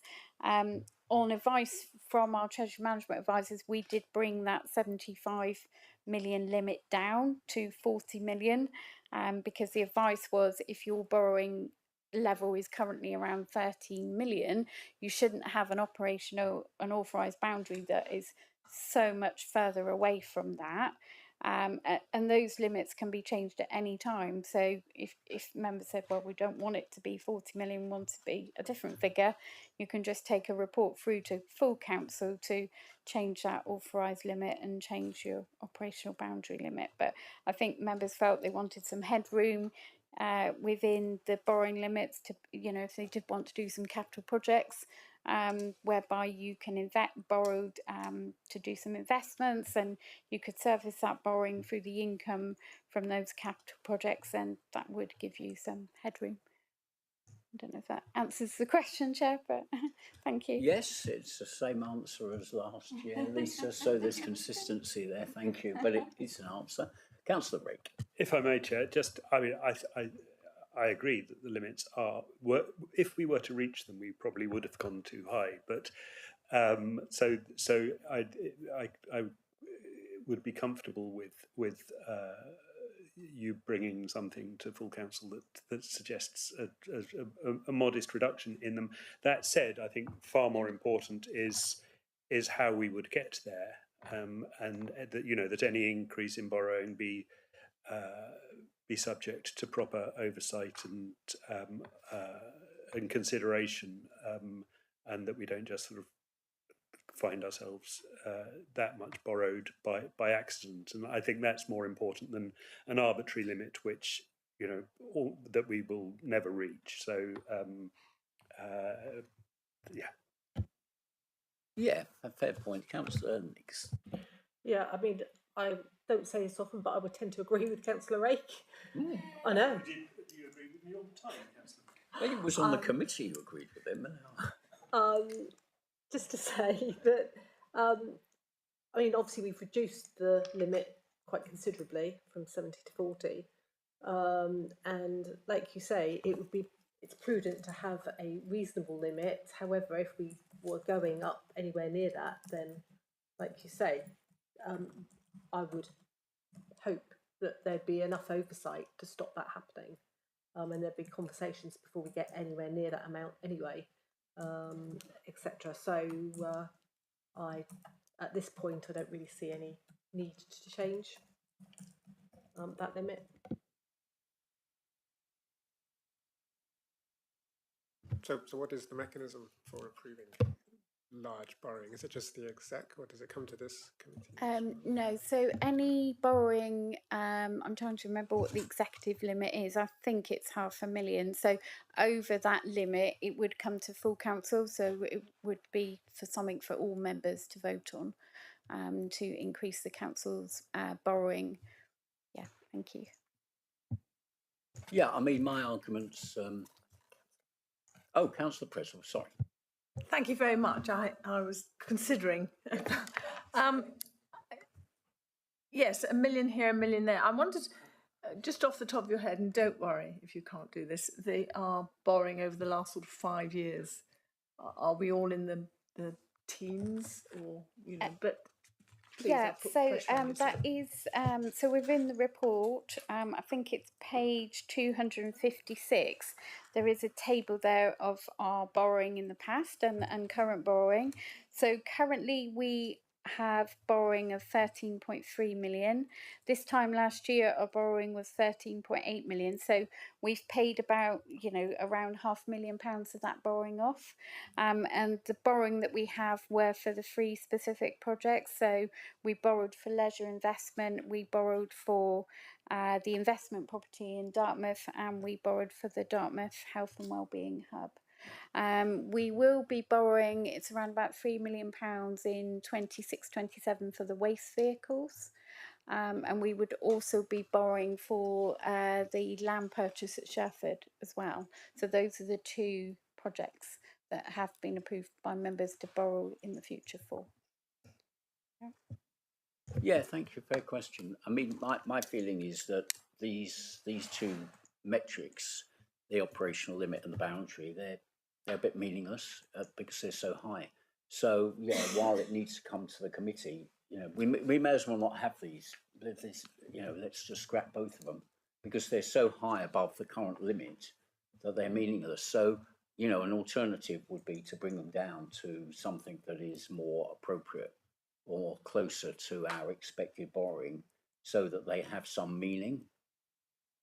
And that's what I would ask, if the committee is minded, to ask Councillor Rake to consider an alternative figure based on our expected borrowing needs, projected borrowing needs over the next few years. But I'll leave that to people to think about. I'm sort of, I take from what you've just said that you'd rather we were kind of playing chicken with some limit every year, and sort of testing ourselves against it. I mean, I think they do have some meaning in that they are there as an ultimate sort of check on borrowing activities. I also think it's important to bear in mind that, you know, borrowing is an essential tool of council operations. It's, you know, whilst in one's personal life it might be seen as a negative, I think it's very much potentially a positive thing, as with the examples given, or a couple, at least some of the examples given earlier. I mean, you know, that we are able to do stuff now that we otherwise might not be able to do. I think it can be very useful from that point of view. So, I mean, I think knowing that the two limits are there if we need them, that they're there as an ultimate cap on our borrowing. But otherwise, yes, we can. The committee can sort of pretty much take them as read, one would hope, for the rest of its life, given LGR. So I don't see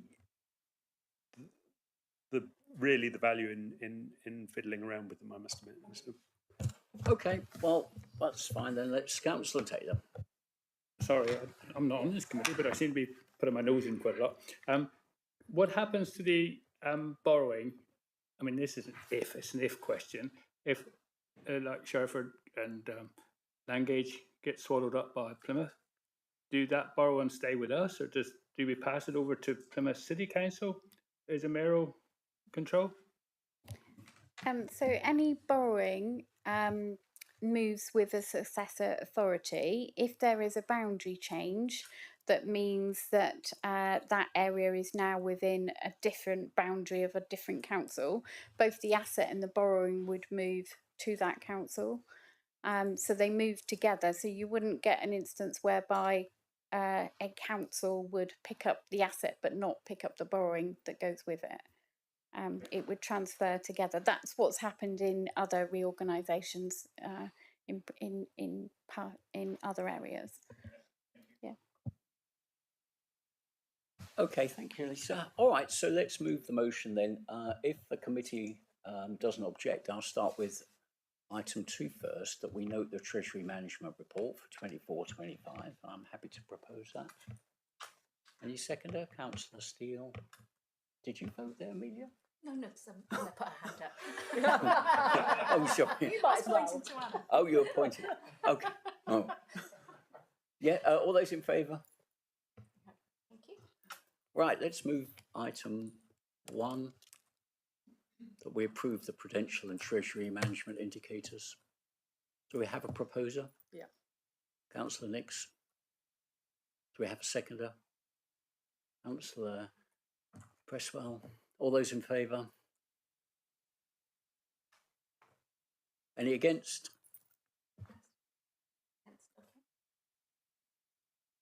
Abstentions? None. Okay, thank you. Right. Good. So we are a little late for lunch. I'm sorry about that. I know it's been a patient wait. Do we want to start at 2? Because we've got an external guest, haven't we, at 2? Yes, we have, Chair. We've got Charlotte Thompson coming, who is the investment manager at Devon County Council. Yes. Right. Okay, so we need to be on time-ish. Do you have a question over on that side? No? Okay. All right, so we see you at 2-ish, and we have lunch in the dining room. Okay. So look forward to seeing you after lunch. Thank you. Can I just make sure that the 5 members we've